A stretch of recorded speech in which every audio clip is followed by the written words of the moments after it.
Sa isang madilim na silid, nilalagyan ng bala ng isang lalaki ang kanyang baril. Habang ginagawa ito, naririnig natin ang tinig ng tagapagsalaysay. Sinasabi niyang sa mundo, may mga henyo sa iba't ibang larangan, at ang kwentong ito, susunod sa isa sa kanila. Biglang lipat ng eksena, dalawang kriminal, nagmamadaling makatakas. Habang ang isa ay abala sa elevator panel, ang kasama niya ay nakabantay. Ngunit, isang putok ng baril ang pumunit sa katahimikan. Bagsak siya agad. Ang natirang kriminal, mabilis na sumakay sa elevator. Sa huling sulyap, nakita niya ang pumatay sa kanyang kasama, si Fable. Habang bumababa ang elevator, iniisip ng kriminal kung bakit siya tinutugis. Pagbukas ng pinto, isang bala agad ang sumalubong sa kanya. Kahit may dalawang kasama pa siya, pinabagsak din sila ni Fable. Sa huling hininga ng kriminal, tinanong niya, "Ikaw ba si Fable?" Malamig ang sagot, "Pangalang ibinigay lang ng mga biktima ko." At doon, nagtapos ang kanyang buhay. Kasunod nito, kasama na ni Fable ang kanyang babaeng kasamahan. "Buksan mo ang TV," utos niya. Habang nanonood ng komedya, napatawa si Fable. Ikinagulat iyon ng babae dahil kagagaling lang nila sa pagpatay. Pero para kay Fable, trabaho lang iyon. Sa pantalan, hinarap sila ng kanilang boss. Sinabi nitong tapos na muna sila sa trabaho ngayong taon. Ibinigay ang pera at nangakong kukumpletuhin ng peking ID at insurance para sa kanila. Plano niya, dalhin sila sa Osaka, kung saan may kakilala siyang yakuza na makakatulong. May babala rin siya, kapag may pinatay sila, siya mismo ang papatay sa kanila. Pagbalik sa base, ipinakita ng babae ang peking ID kay Fable. Magpapanggap silang magkapatid. Siya ay si Yoko Sato, at si Fable ay may bagong pangalan. Habang inilalagay ni Fable ang mga baril sa microwave, sinabi niyang dadalhin niya ang katawan ng kanyang paboritong Nighthawk. Sa expressway, tinanong ni Yoko kung bakit siya naging hitman. Umiwas si Fable sa sagot, kaya siya naman ang nagkwento. Nang mamatay ang kanyang mga magulang, inampun sila ng boss at tinuruan ng lahat. Huminto sila sa isang rest stop. Habang nasa banyo si Yoko, napansin ni Fable ang dalawang magnanakaw ng kotse. Nilapitan siya at tinangkang nakawin ang kanyang wallet. Mabilis silang pinabagsak ni Fable. Pagbalik ni Yoko, galit na galit siya. Pero iginiit ni Fable, depensa lang iyon. Sa biyahe, napag-usapan nila ang Maguro Group. Tanging si Hiroshi at Kapitan Takeshi lang ang may alam sa sitwasyon nila. Pagdating sa lungsod, nagbiro si Fable gamit ang iba't ibang dialect. Pinapunta siya ni Yoko sa isang shop para bumili ng damit na babagay sa makikilala nila. Samantala, sa punong tanggapan ng Maguro Group, nag-uusap sina Hiroshi at Takeshi kung dapat ba nilang patuloyin si Fable. May alinlangan si Takeshi, pero tiniyak ni Hiroshi na magiging maayos ang lahat. Imbes na kabahan, tila mas naiintriga si Hiroshi. At bakit hindi? Sa likod ng malamig na titig ni Fable, may nakaraan na parang galing sa alamat, isang laban kontra sa Sam Eken Group, leader at buong tropa, tinapos niya gamit lang ang isang bala. Habang pinag-uusapan pa nila, biglang dumating ang isa sa mga tauhan ni Hiroshi. "Andyan na si Sato," sabi nito, ang alias ni Fable. Agad siyang pinadiretso sa reception room, habang iniutos ni Takeshi na walang ibang papasok.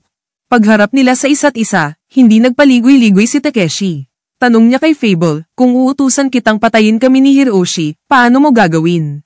At parang naglista lang ng menu, binanggit ni Fable ang iba't ibang paraan, pati gamit ang baril mismo ni Takeshi.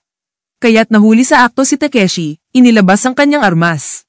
Labag man sa patakaran, pero hindi siya papasok ng walang panlaban lalo na kung may halimaw na tulad ni Fable sa paligid.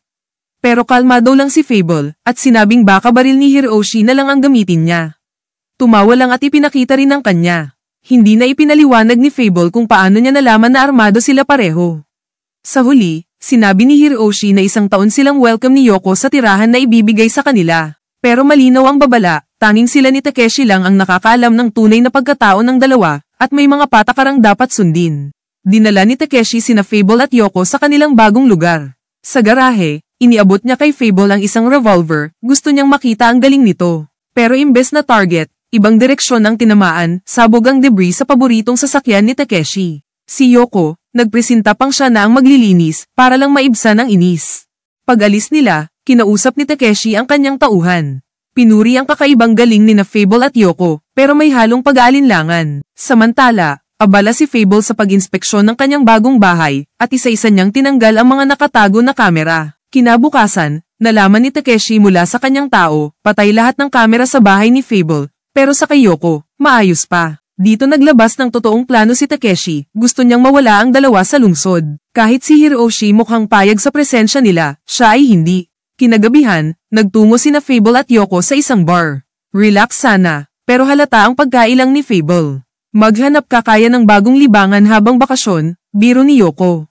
Sagot ni Fable, isang malamig na tanong pabalik, ikaw, ano libangan mo? Magkaroon ng gwapong boyfriend, sabay tawa ni Yoko. Sa labas, abala si Takahashi, tauhan ni Takeshi, sa pagplano. Dumating ang isang kilalang kickboxer. Saktan mo ng husto si Fable, utos niya. Paglabas ni na Fable at Yoko mula sa bar, hinarang sila ng kickboxer at isa pang kasama. Sinabihan ni Fable si Yoko na umuwi na at siya na ang bahala. At nagsimula ang laban. Gamit ang panlilinlang at mabilis na galaw, nagawang depensahan ni Fable ang sarili laban sa dalawang kalaban. Sa huli, umatras ang mga ito matapos magdulot ng ilang pinsala sa kanya. Pagkatapos ng laban, lumapit ang isang babae at iniabot ang panyo para sa kanyang dugong ilong. Agad niyang nakilala, ito ang babaeng nakita niya kanina habang tinatanggal niya ang mga kamera.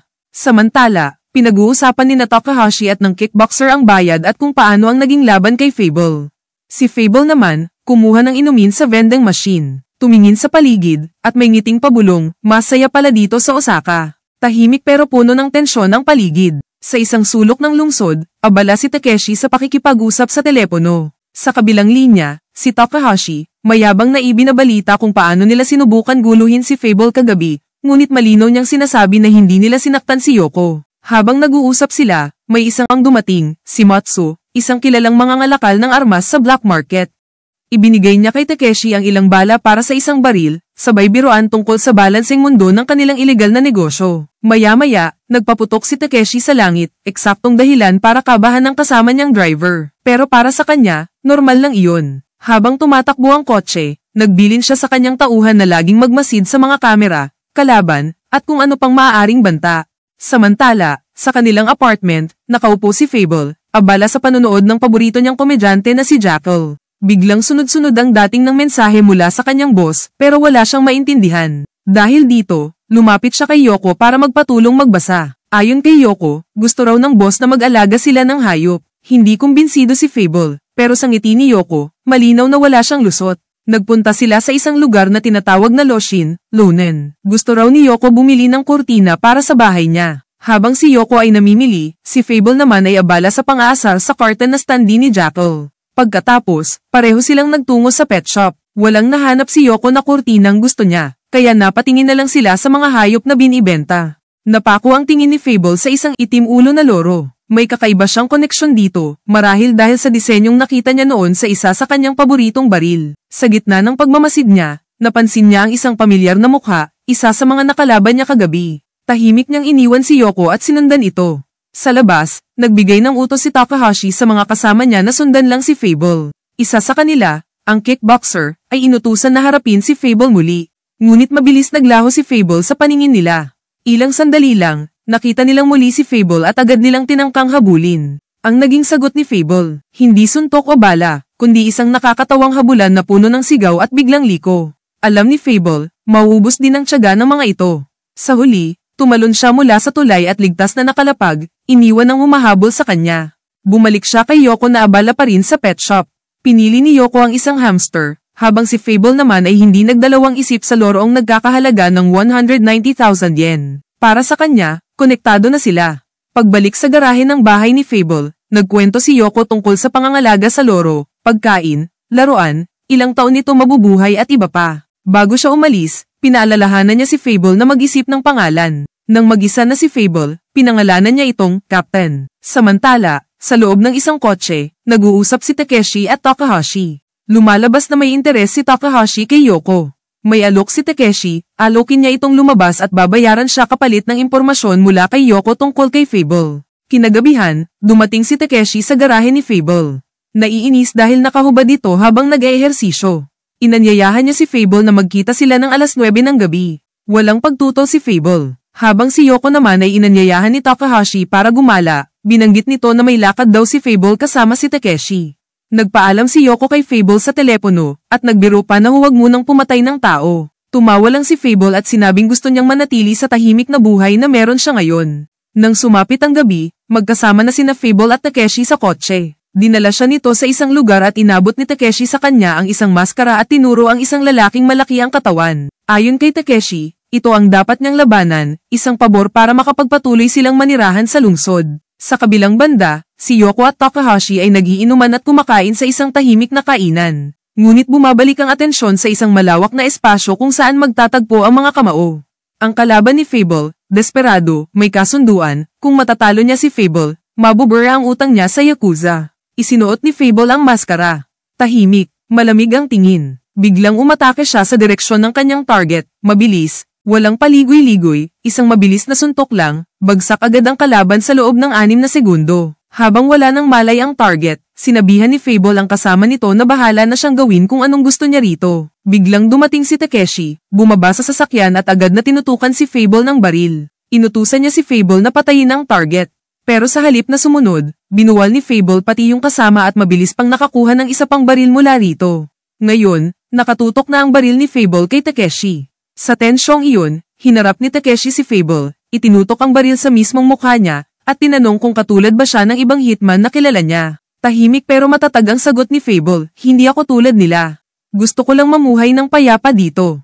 Dito, pinababa ni Fable ang baril niya, tinanggal ang maskara, at yumuko bilang paghingi ng pahintulot kay Takeshi na makapag-umpisa ng bagong buhay sa lugar na ito. Ngunit hindi ganon kadali kumbinsihin si Takeshi.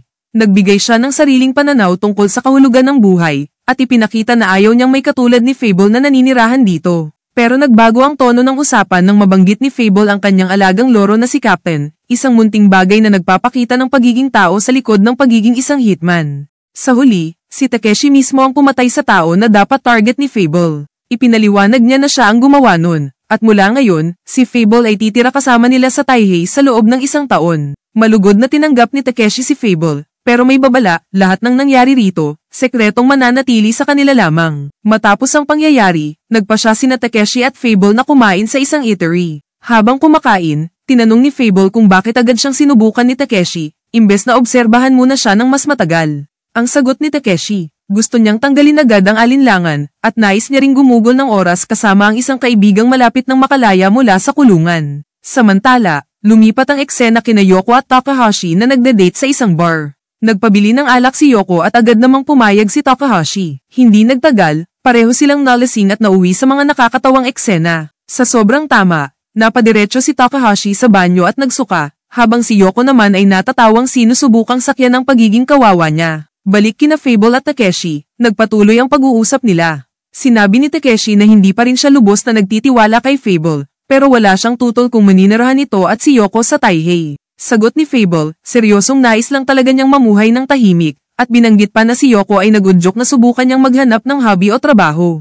Pagkatapos nito, bumalik muli ang eksena kina Yoko at Takahashi na halos wala ng dignidad si Takahashi dahil sa kalasingan. Sa huli, nagpa siya si Yoko na pauwiin sila gamit ang taxi. Samantala, muling ipinakita sina Takeshi at Fable na nagmamaneho.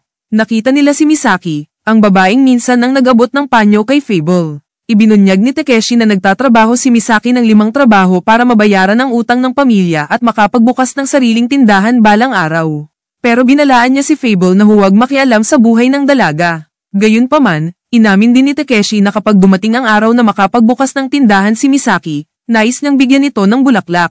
Bumalik si Fable sa kanyang bahay. Kasama niya si Captain, ang alaga niyang loro. Habang nakaupo, naisip niya ang mga sinabi ni Takeshi na kung gusto talaga niyang mamuhay ng normal, kailangan niyang maghanap ng trabaho. Nakipagkita si Takeshi kay Kuro, at dito'y binulgar ni Kuro na gusto siyang kausapin ni Hiroshi sa opisina.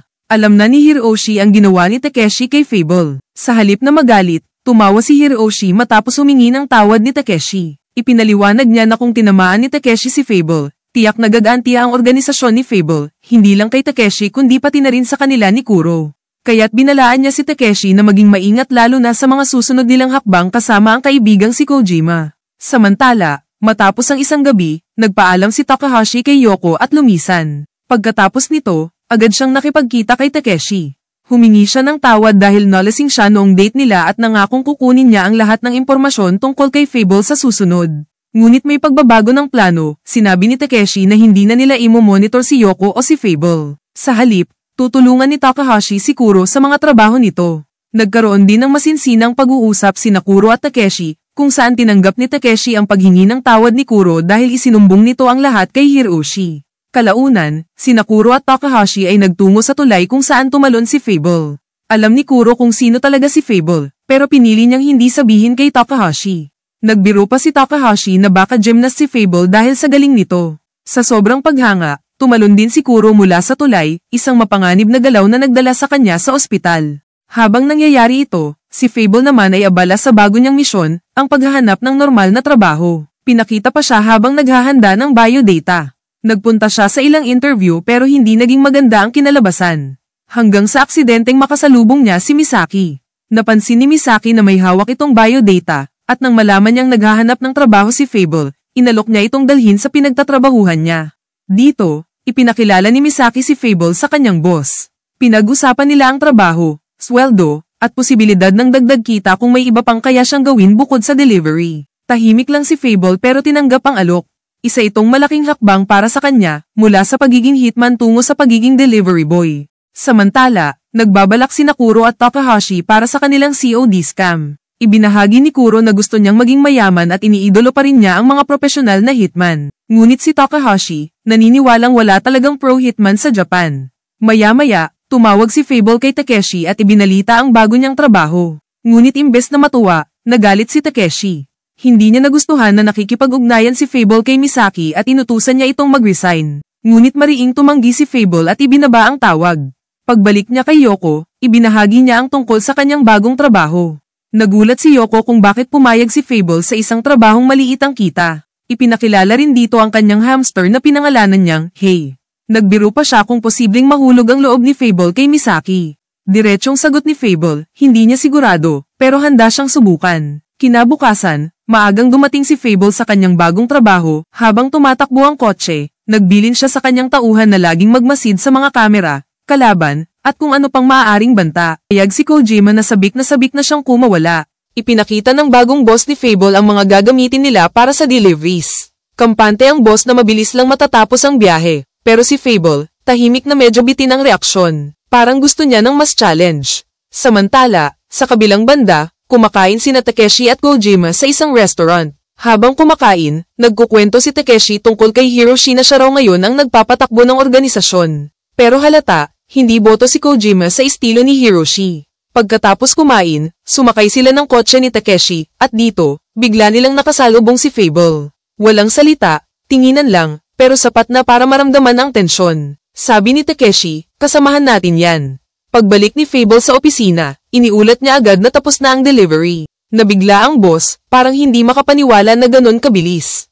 Kahit tiwala siya kay Fable, gusto pa rin niyang kumpirmahin sa kliyente.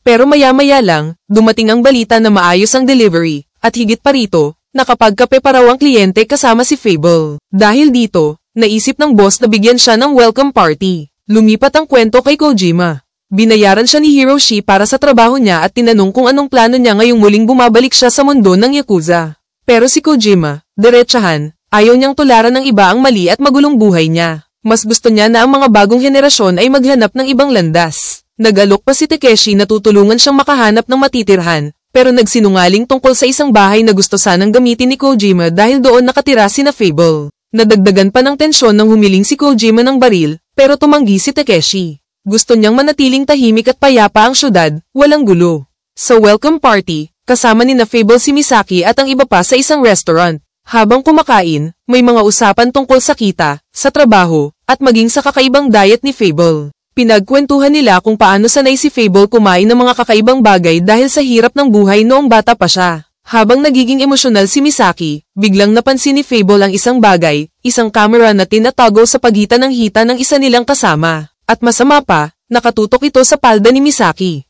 Sa isang iglap, pinitik niya gamit ang isang buto at ang kamera ay nagbago ng direksyon. Ang bilis at liksi, parang walang kahirap-hirap. Pagkatapos ng kainan, inalok ng isang lalaking kasama sa trabaho si Misaki na ihatid siya sa bar. Habang magkasama sila, palihim na kinuha ng lalaki ang susi mula sa bag ni Misaki. Ibinigay niya ulit ang bag, hindi halata, pero malinaw, may masama siyang plano. Samantala, dinala naman ng boss si Fable sa bar ni Mama. Doon, biglang dumating ang mga miyembro ng Maguro Group.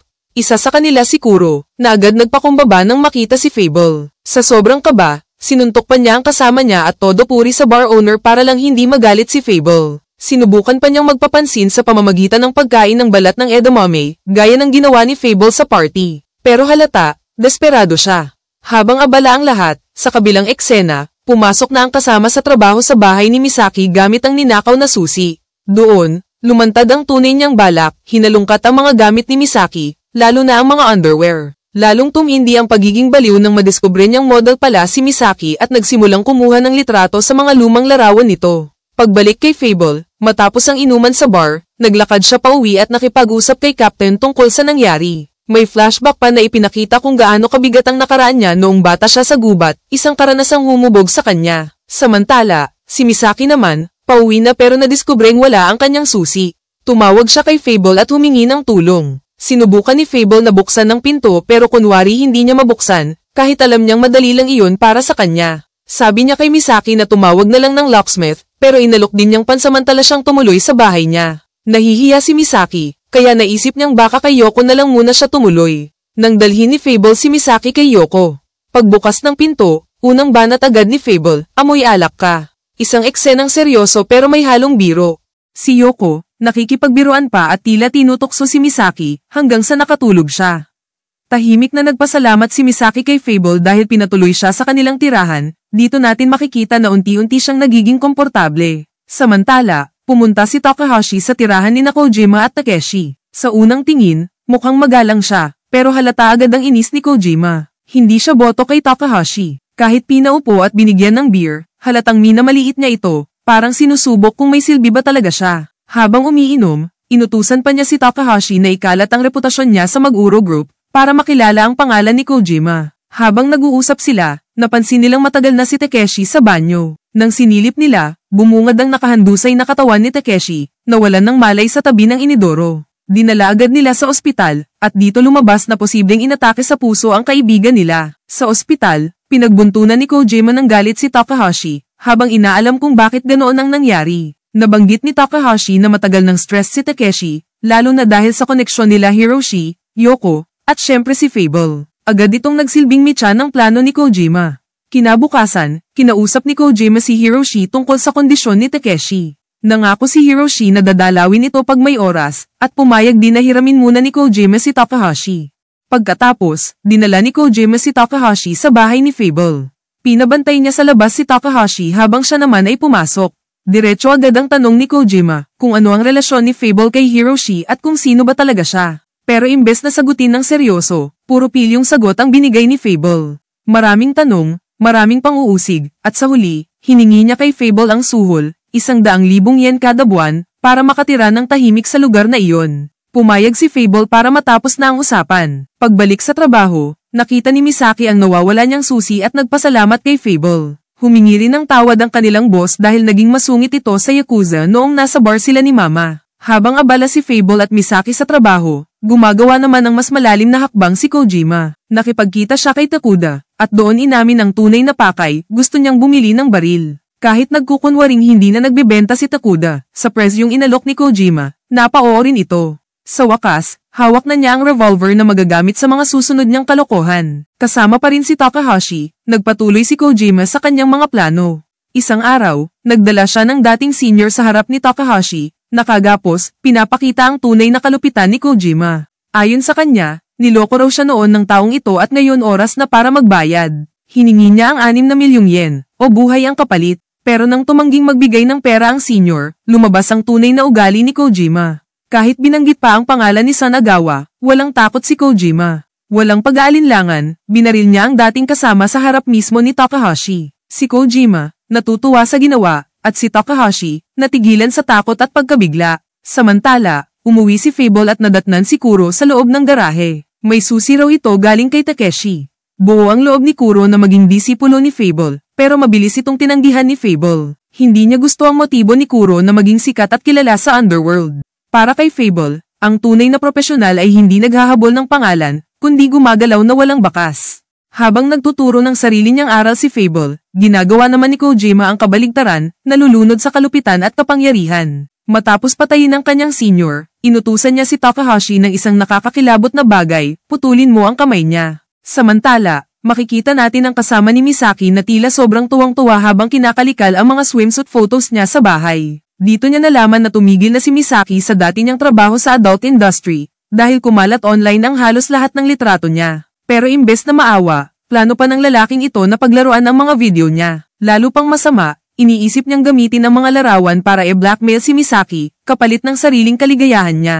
Sa kabilang banda, si Yoko ay nagyaya kay Fable na sumama sa kanya. Pero mabilis siyang tinanggihan ni Fable, dahil mas gusto nitong abangan ang paborito niyang palabas ni Jackal sa TV. Habang nag-uusap, napansin ni Yoko si Misaki na papunta naman sa iba niyang trabaho. Dito pa nga kinulit ni Fable si Yoko na maghanap na rin ng matinong trabaho, dahil siya mismo, masaya na sa ginagawa niya ngayon. Habang nangyayari ito, sina Kojima at Takahashi naman ay abala sa pagtatapon ng bangkay ng senior ni Kojima sa dagat. Walang bahid ng awa, sinasabi pa mismo ni Kojima na karapat-dapat lang daw iyon sa nangyari. Balik kay Yoko, habang naglalakad sa gabi, napadpad siya sa isang bar kung saan nakasalubong niya ang isang lalaki, si Yuki Kawai. Nagpakilala ang lalaki at sinubukan siyang ligawan. Pero imbes na madala, ginamit ni Yoko ang katalinuhan at pagiging tuso niya, parang ginagaya ang taktika ni Fable. Pinag-aralan niya ang kilos ni Yuki, nilaro ang sitwasyon, at sa huli, nakuha niya ang numero ng lalaki bago siya umalis. Isang simpleng laro para sa kanya, pero malinaw na may plano siyang guluhin ang buhay ng taong ito.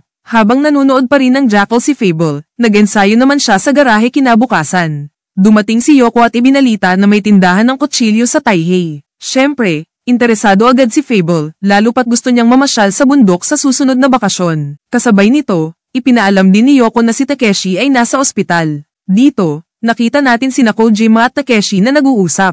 Humingi ng tawad si Takeshi dahil baka matagalan pa siya ng isang buwan sa ospital. Pinayuhan niya si Kojima na huwag gumawa ng kalokohan dahil may plano na siyang nakahanda para sa kanila. Nangako si Kojima na magiging mahinahon siya, pero alam na natin, madalas balewalain niya ang mga ganitong pangako. Pagkatapos, sinimulan ni Kojima ang plano niya kasama si Kuro. Sa isang kainan, sinabi niya kay Kuro na gusto niyang magtayo ng call girl service kahit na hawak na ito ni Sanagawa. Sabi ni Kuro, may kilala siyang babae na siguradong kikita para sa kanila. At hindi nagtagal, nabanggit ni Kuro si Misaki bilang posibleng kandidato. Nagustuhan nito ni Kojima at inutos kay Kuro na kausapin si Misaki. Samantala, sa opisina naman, abala si Misaki sa paggawa ng design. Hindi siya masaya sa lion sketch niya, kaya nagtanong siya kay Fable. Nag-drawing si Fable ng simpleng leon, pero ikinagulat nilang lahat na gustong-gusto ito ng boss nila. Dahil dito, pinagpatuloy ni Fable ang pagguhit ng iba pang sketches at labis na natuwa ang kanilang boss. Sa sobrang saya, binigyan pa ng dagdag na sahod si Fable. Habang ito'y nangyayari, hindi pa rin tumitigil si Kojima. Inutusan niya si Takahashi na kumuha ng 5 pang call girls bago matapos ang linggo. Kahit labag sa loob ni Takahashi, lalo na't hindi pa rin siya makamove on sa kasalanan nila sa pagpatay sa kanilang senior, wala siyang nagawa kundi sumunod. Sa kabilang dako naman, si Sanagawa ay naglalakad sa Taihei. May lumapit na tauhan at bumulong na may ginagawang kalokohan na naman si Kojima. Dito, makikita natin si Sanagawa na halatang nagagalit at handang kumilos. Pag-uwi ni Misaki sa bahay, hindi niya inaasahan na nandoon si Kojima. Diretso agad ang banat ni Kojima, ipinapaliwanag niya na plano niyang magpatakbo ng isang call girl service at gusto niyang isali si Misaki. Siyempre, agad tumanggi si Misaki. Pero si Kojima, sanay sa manipulasyon. Ginamit niya ang koneksyon ni Misaki kay Kuro at binalangkas ang sariling bersyon ng kwento para lituhin siya. Ang sagot ni Misaki, kung hindi aalis si Kojima, tatawag siya ng pulis. Kalmado pero nakakatakot ang tugon ni Kojima, hindi ako natatakot sa mga pulis. Kung gusto mo, ako pa mismo maghahatid sa'yo doon. Idinagdag pa niya na yakuza siya, kaya dapat sumunod si Misaki. Binigay niya ang kanyang cellphone number at sinabing tatawag si Misaki sa napagkasunduang oras. Kapag hindi, pupuntahan niya isa-isa ang pinagtatrabahuhan ni Misaki. Samantala, bumisita si Sanagawa kay Hiroshi. May balita siya, ang nakatatandang kasamahan ni Kojima, bigla na lang namatay. Malakas ang kutob ni Sanagawa na si Kojima mismo ang may kagagawan. Humihingi siya ng permiso kay Hiroshi na imbestigahan at posibleng tanggalin si Kojima. Pero matigas si Hiroshi, ayaw niyang may pinapatay sa teritoryo niya. Nung una, tumanggi siya, pero nang paulit-ulit na kinulit ni Sanagawa, sinabi niyang kung makakapagpakita ng matibay na ebidensya laban kay Kojima, saka lang niya pag-iisipan. Habang iniisip ni Misaki ang pagbabanta ni Kojima, nagpatuloy ang araw niya sa trabaho. Pinuri siya ng boss dahil sa mga gawa ni Fable, pumasa ang drawings niya sa kliyente. Dahil masaya, nagyaya siyang kumain sa labas para mag-celebrate at ipinilit ng boss na sumama si Fable. Siyempre, hindi natuwa ang manyakis na office mate. Sa ospital naman, si Takeshi, nakahiga, pero hindi mapakali. Naalala niya ang mga sinabi ni Kojima tungkol sa baril at call girl service. Dumating sina Fable at Misaki sa restaurant. Dito, ikinwento ni Fable ang buhay niya sa gubat. Inamin niya na kahit mahirap, naging masaya siya dahil nakapaligid ang kalikasan, para bang hindi na siya nag-iisa. Sa gitna ng usapan, nakatanggap si Fable ng text mula kay Takeshi. Gusto siyang makausap nito. Napansin din ni Misaki na kakaiba si Fable at Yoko, kaya tinanong niya ng mas personal. Pero kontra si Fable at binaliktad siya, ikaw rin naman, parang may tinatago ka. Sinabi pa ni Fable na handa siyang tumulong kung kinakailangan. Kasunod nito, nakipagkita si Sanagawa at kasama niya ang isang tao kay Takahashi. Inutusan niya itong ipatawag si Kojima. Pag-alis nila, kinausap ni Sanagawa ang alalay niya, sigurado na siya, kailangan ng patayin si Kojima. Pero hindi sila mismo ang gagawa.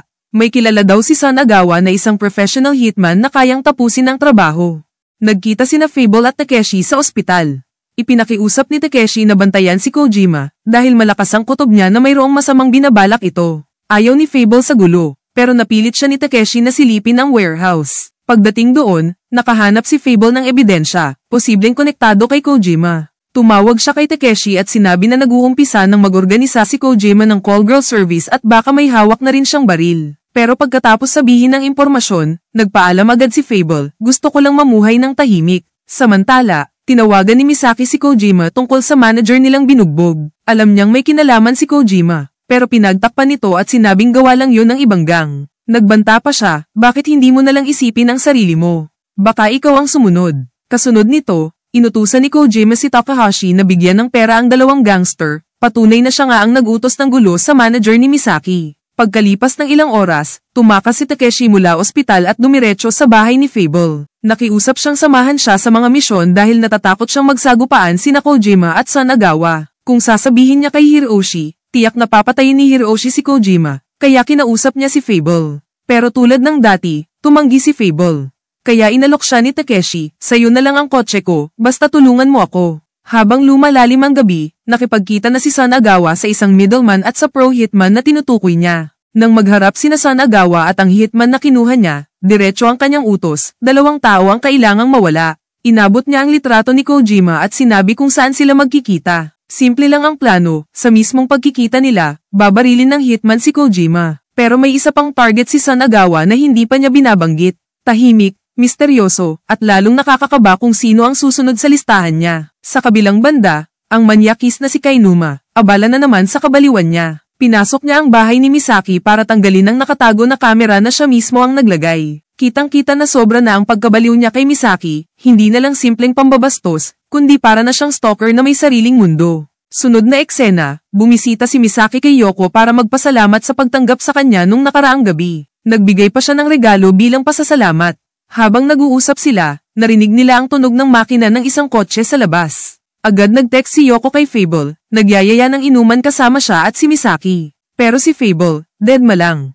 Tiningnan lang niya ang mensahe ni Yoko. Nainis si Yoko at lalo pang nang ulit, pero imbes na sumama, tuloy-tuloy lang si Fable sa pagmamaneho gamit ang kotse ni Takeshi. Nagkaroon ng malalim na usapan sina Yoko at Misaki tungkol sa mga pangarap at trabaho, parang sandaling nakalimot sila sa bigat ng sitwasyon. Samantala, sa kabilang kanto ng gabi, dalawang lalaki ang binugbog ang boss ni Misaki habang lasing na naglalakad. Isa na namang senyales ng karahasan na kumakalat dahil kay Kojima. Habang abala ang iba, pumasok naman si Fable sa bahay ni Takeshi, ibinigay pala ni Takeshi ang susi ng bahay at pinakiusapan si Fable na kunin ang revolver doon. Isa pa, gusto ni Takeshi na ibalik at ikabit ang 6 na kamera na tinanggal ni Fable sa bago niyang tirahan, para bantayan ang kilos ni Kojima. Tamang-tama, dumating sina Kojima at Takahashi. Parang multo si Fable, nakatago sa dilim habang naririnig ang usapan ng dalawa. Tumunog ang cellphone ni Takahashi, si Sanagawa ang nasa linya. Habang kausap ni Kojima si Sanagawa, nakikinig ng palihim si Fable mula sa dilim. Narinig niyang pinag-uusapan si Misaki. Ibibigay daw ni Kojima si Misaki para magtrabaho sa club ni Sanagawa. Nang matapos ang tawag, pinag-usapan pa ni Kojima at Takahashi ang detalye. Sakalang lumabas si Fable, tahimik na parang walang nangyari. Sa kabilang banda, sa sariling apartment ni Kainuma, nakatutok siya sa laptop. Pinapanood niya ang mga footage mula sa spycam ni Misaki. Nakikita niya na parang may koneksyon si Misaki sa isang call girl operation. Pero bago pa niya matunton, may tumawag mula sa ospital, galing kay Taihei. Kinabukasan, nagkita-kita ulit sa trabaho sina Fable, Misaki, at Kainuma. Binunyag ni Kainuma na ang boss nila ay nasa ospital matapos mabugbog kagabi. Tinanong pa niya si Misaki kung may koneksyon siya sa mga delikadong tao. Sinabi rin niyang may kakilala siya mula sa isa pang pinagtatrabahuhan ni Misaki na nasaktan. Dahil dito, lumabas si Misaki para magpahangin. Naiwan si Fable, hinarap si Kainuma, at sinabing alam niyang may mga nakatagong kamera ito sa bahay ni Misaki. Pinilit niyang ibigay ni Kainuma ang lahat ng footage para matulungan niya si Misaki. Pero imbes na umamin, sinabi ni Kainuma na baka konektado si Misaki sa mga Yakuza. Samantala, nag-uusap ang hitman ni Sanagawa at ang kasamahan nito. Naalala nila ang nakaraan kung saan tinapos ng hitman ang Sam Iken Group, pero ayon sa kanya, hindi siya ang tumapos sa pinaka-boss ng grupo. Naniniwala siya na si Fable ang gumawa nun. At kung totoong ang sangkot si Fable sa sitwasyon ngayon, determinadong siya mismo ang tatapos sa buhay ni Fable. Pagkatapos, sinundo ni Kojima si Misaki mula sa trabaho. May alok siya, kung papasok si Misaki bilang call girl at hostess, 3 buwan lang ang serbisyo niya kay Kojima at Sanagawa. Dinagdagan pa niya ng kontrata para gawing legal ang kasunduan. Dinala niya ito sa bahay niya at pinapirma si Misaki. Kita sa mukha ni Misaki ang bigat at panggigipit, pero napilitan siyang sumang-ayon. Kasabay nito, nagtatanong si Kojima ng mga malaswang bagay na labag sa kalooban ni Misaki. Habang nangyayari ito, sa garahe naman, nadiskubre ni Yoko si Fable na gumagawa ng gun barrel. Tila may plano itong binubuo. Pinutol muna ang eksena at bumalik kay Misaki na pinilit pirmahan ng kontrata ni Kojima. Ibinaba ni Kojima si Misaki sa bahay at inutusan pa kung anong damit ang isusuot sa susunod na araw ng trabaho. Sa kabilang banda, binisita ni Takahashi si Yoko, at binigyan ito ng relo bilang kapalit ng pagkukulang niya noong huli nilang date. Hindi alam ni Takahashi na ang relo ay may GPS tracker. Pag-alis niya, bumalik si Yoko kay Fable at inamin ang ginawa niya. Dito ipinaliwanag ni Fable ang sitwasyon. Sa normal na misyon, matatapos na dapat ito sa isang mabilis na pagpatay. Pero dahil sangkot si Misaki, kailangan niyang maging maingat. Hindi niya kayang malantad ang tunay niyang pagkatao. Kaya gumawa siya ng espesyal na bala, hindi papatay, kundi magpapabagsak lang kay Kojima. Makikita si Fable, na seryoso, nakahanda na para sa muling pagkikita nila ni Kojima. Dito, inamin ni Fable na gusto niyang tulungan si Misaki, hindi bilang misyon, kundi dahil nakikita niya itong inosente na nadadamay sa gulo ng Yakuza. Sabi ni Yoko, handa rin siyang tumulong, pero tinanong niya si Fable kung hanggang saan ang kaya nitong gawin. Tahimik lang si Fable, hawak-hawak ang baril at mga bala na parang pinaplano na ang susunod na galaw. Samantala, dumating si Takahashi sa bahay ni Kojima, dala ang pagkain. Habang kumakain, ipinaliwanag ni Kojima na may nakatakdang meeting sila ni Sanagawa tungkol kay Misaki. Pero hindi lang basta meeting, may posibilidad daw na may gulong mangyayari. Kung hindi magiging maayos ang usapan, siguradong may uuwi na sugatan, sabi ni Kojima.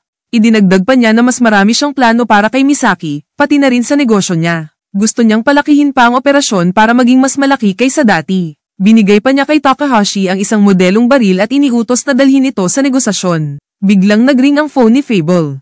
Si Misaki pala, sabi niya baka hindi siya makapasok kinabukasan dahil may sakit siya. Nakiusap na ipaalam ito sa boss nila. Pero bago matapos ang tawag, nagpasalamat si Fable kay Misaki sa mga maliit na bagay, tulad ng pagbigay ng panyo at pati ang suporta sa trabaho. Gusto raw niyang makabawi at yayain sana itong kumain. Pero tumanggi si Misaki at nagbiro na mas gusto niyang iguhit siya ni Fable. Nagulat si Fable pero pumayag. Sabi niya, dadalhin niya ito bukas. Pero sabi ni Misaki, hindi siya makakauwi agad dahil may gagawin siya sa gabi. Dito, tumingin si Fable sa baril na ginagawa niya at malamig na nagsabi na uuwi ka bukas. Kinabukasan, dumating si Fable sa opisina. Sinabi ng boss nila na hindi makakapasok si Misaki dahil may sakit, pero agad ding nagtaka si Kainuma. Lumapit siya kay Fable at nagtanong, ayos lang ba si Misaki? Deadma si Fable, ayaw niyang makipag-usap dito. Samantala, nagplano na si Sanagawa kasama ang hitman. Ipinakita ng hitman ng isang kakaibang device na tumutunog sa frequency na tanging mga tao na 25 taong gulang pataas lang ang makaririnig. Dahil mas bata si Kojima, wala siyang mararamdaman. Ipinakita rin ng hitman ng isang ballpen na magsisilbing signal. Kapag natapos na ang usapan nila, pipindutin lang ni Sanagawa ang pen, at siya na ang bahala kay Kojima at Takahashi. Habang nangyayari ito, tumawag si Misaki sa kanyang ina. Pinakalma niya ito at sinabing nakahanap siya ng trabaho para mabayaran ang utang ng kanyang ama. Pero pagkababa ng tawag, si Kojima agad ang sumunod na tumawag. Utos niya kay Misaki, magsuot ng sexy na damit at hintayin siyang dumating. Kita ang kaba at bigat ng sitwasyon ni Misaki.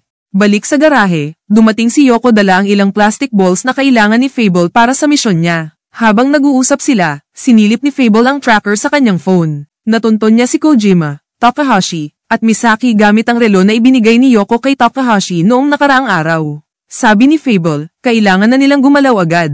Pero pinayuhan siya ni Yoko na tapusin na si Kojima bago pa makipagkita kay Sanagawa. Sagot ni Fable, mas ligtas kung sa pinagtataguan nila, para walang ebidensyang makakalabas. Pero pinaalala ni Yoko na kung sakaling mamatay sila ni Misaki, walang makakaalam, tahimik ding mawawala ang lahat. Hindi sumagot si Fable, bagkus pinaandar ang kotse. Sa ospital naman, binisita si Takeshi ng isang lalaking misteryoso. Galit ito dahil nadamay si Fable sa gulo. Dito, ipinakilala ang sarili niya bilang Fable. Para maiwasan ang kalituhan, tawagin na lang natin siyang Fable 2. Samantala, nagkaharap na sina Sanagawa at Kojima sa isang lumang gusali, kasama ang kani-kanilang mga tao. Pinapasok nila si Misaki at pinasama sa mga tauhan ni Sanagawa. Habang umaakyat sina Sanagawa at Kojima sa second floor, iniwan si Misaki kasama ng mga tauhan. At dito nagsimula ang mas malupit na karahasan, pilit siyang pinaghuhubad at tinatakot. May isang tauhan na kontra sa ginagawa nila, pero binaliwala siya ng mga kasamahan. Habang sinusubukan siyang gipitin, dumating si Fable at mabilis na pinabagsak ang isa sa mga ito. Hindi siya nagsayang ng salita, isang mabilis na suntok at bagsak ang lalaki. Hawak pa rin ang baril, malamig niyang sinabi, sa mundong to, ang natitira lang ay yung malalakas. Pagkatapos iligtas ni Fable si Misaki, agad siyang tumawag kay Yoko. Pinapaalala ni Yoko na hindi sanay si Misaki sa karahasan. Sabi pa niya, baka mas mapakalma si Misaki kung ngingitian o bibiruin ni Fable. Pero imbes na nakakatawa, ginaya pa ni Fable si Jackal, na lalo lang nagpakaba kay Misaki. Binalingan ni Fable si Misaki at sinabi na laruan lang ang baril niya, sabay dagdag pa nakakausapin lang niya ang tatlong lalaki sa labas. Kaya lumabas siya ng pinto, handang harapin ang gulo. Samantala, nag-uusap si Takeshi at Fable 2. Tanong ni Takeshi, ano ba talaga ang tingin niya kay Fable? Sagot ni Fable 2, ikinwento niya ang tungkol sa isang batang may talento sa sining na kalaunan ay nawala ang galing. Para sa kanya, pwedeng mangyari din kay Fable, isang henyo pero sa pagpatay. Ang gusto ni Fable 2, subukan si Fable kung kaya niyang mamuhay bilang normal na tao. Pero dahil nadamay si Fable sa mga gulong dala ni Takeshi at ng Yakuza, nasira ang plano. Hinugot ni Fable 2 ang isang kutsilyo, ikinwento ang pinagmulan nito, at inalala kung paano niya nadiskubre ang natural na talento ni Fable. Binilin pa niya kay Takeshi, huwag mo nang idadamay si Fable. Kapag inulit mo ito, ako mismo papatay sa'yo. Sa kabilang banda, tuloy ang tensyon sa pagitan ni Sanagawa at Kojima. Diretso ang akusasyon ni Sanagawa, maraming nakakita kay Kojima na umalis mula sa bahay ng senior na kasama niya bago ito napatay. Pilit namang nagmamatuwid si Kojima, pero kita sa ngiti niya na may tinatago. Pagpindot ng ballpen ng hitman ni Sanagawa, akala ng lahat tapos na ang laban. Pero biglang may sumalakay at pinutukan ng hitman bago pa niya makalabit ng gatilyo. Naguluhan ang grupo at lalong nag-init ang sitwasyon. Habang nagkakagulo, inihanda ni Fable ang armas niya. Tinawagan niya si Yoko at binalitang may hitman si Sanagawa na nakatago sa paligid. Gusto sanang sumama ni Yoko, pero pinaalala ni Fable, sa kotse ka na lang, ako na bahala rito. Samantala, nagpatuloy ang usapan ni Takeshi at Fable 2. Ipinagtapat ni Fable 2 na siya mismo ang humubog kay Fable bilang assassin, pero sa panahong ito, kupas na raw ang estilo ng pamamaslang ni Fable. Gayunman, hindi niya layong patayin si Fable. Ang gusto lang niya ay manatili itong malayo sa Yakuza at huwag nang madadami pa sa anumang laban. Nagbanggaan ang mga tauhan, ang hitman ni Sanagawa, ang kickboxer na dating kinuha, pati na rin ang mga alalay ni Kojima. Lumusob si Fable para pigilan ang mas malaking patayan. Inutusan niya ang kickboxer, dalhin mo si Misaki, umalis kayo gamit ang kotse. Naiwan si Fable para harapin ang hitman at kontrolin ang sitwasyon. Naghagis si Fable ng smoke bomb, tinakpan ang paligid ng usok. Natuwa ang hitman, halatang nagagalak, si Fable ba to? Kung oo, siya ang gusto kong patayin. Pero mabilis si Fable, binaril niya ang mga paa ng kalaban at pinatulog ang ilan. Sa kalituhan, nabaril at nasaktan si Kojima. Pagkatapos, binitbit ni Fable si Kojima palabas ng gusali, sabay pinuntirya ang device na naglalabas ng nakakairitang tunog ng ballpen. Nang tamaan ito, huminto ang ingay. Tuluyan nang nakaalis palayo sina Misaki at ang kickboxer. Dinala ni Fable si Kojima sa kotse at inilagay sa trunk. Kasabay nito, bumalik siya kay Yoko. Tinanong siya ni Yoko kung may napatay ba siya. Sagot ni Fable, wala. Pero bigla siyang natigilan, naalala niya ang isang lalaki na baka hindi na magising. Galit na sinermonan siya ni Yoko, pero pinilit sinasabi ni Fable na baka nawalan lang ng malay. Samantala, Nag-uusap sina Misaki at ang kickboxer. Nalilito si Misaki kung bakit siya iniligtas ng lalaking nakamaskara, hindi niya alam, si Fable pala iyon. Nangamba siya sa susunod na mangyayari sa buhay niya. Pinakalma siya ng kickboxer, kung may masamang mangyayari, tatawag na tayo ng pulis. Tawagan mo lang ako. Inabot pa niya ang kanyang numero bago sila naghiwalay.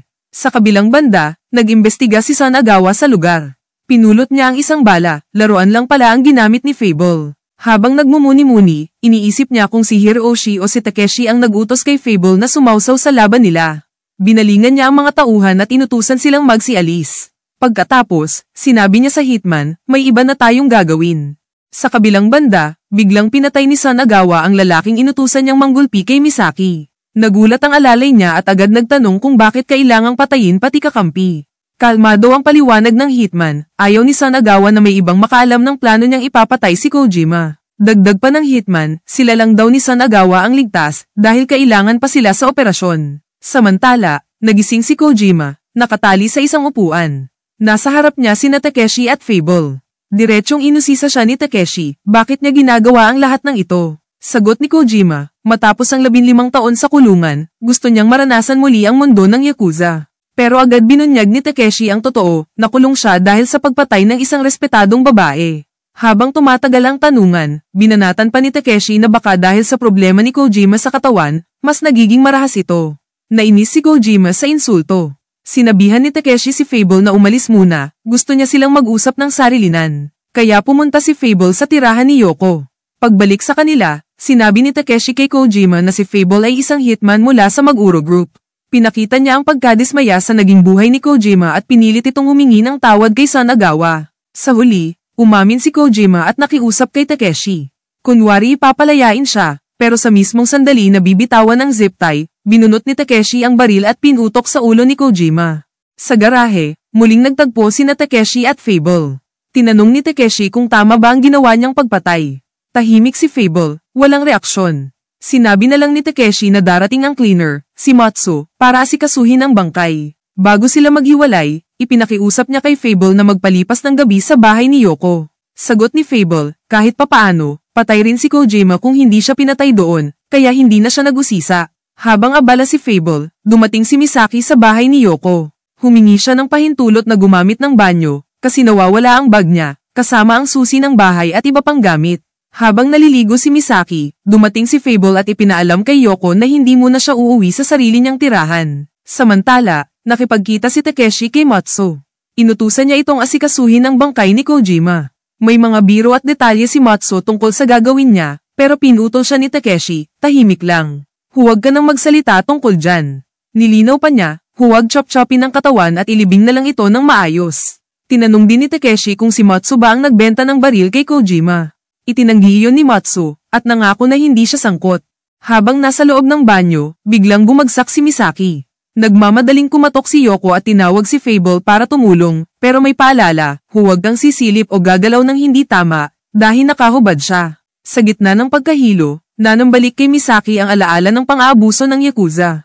Nagising siya mula sa bangungot at ipinaliwanag ni Yoko kung paano siya tinulungan ni Fable. Sa rooftop naman, nakipagkita si Takeshi kay Sanagawa kasama si Takahashi. Dito niya inamin, siya mismo ang pumatay kay Kojima, kaya patas na sila. Ibinunyag din ni Takeshi na pinatay ni Kojima ang senior niya dahil sa utang na hindi nabayaran. Hindi natuwa si Sanagawa, sinabing mas mabuti sana kung buhay pa si Kojima para mabawi ang pera. Alam ni Takeshi na nagsisinungaling si Sanagawa dahil malinaw na siya mismo ang kumuha sa 2 tao para patayin si Kojima. Sinubukan pa ni Sanagawa na kamkamin ng impormasyon tungkol kay Fable.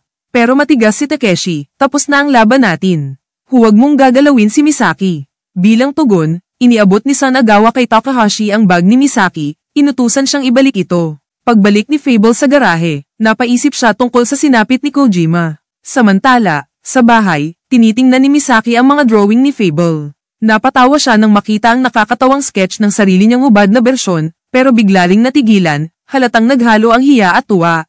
Si Fable naman, nanunood ng bagong palabas ni Jackal kasama si Captain. Sa ospital, bumisita si Kuro kay Takeshi. Binanggit niyang malapit na siyang gumaling sa sugat sa binti, at 2 araw na lang ay makakalabas na siya.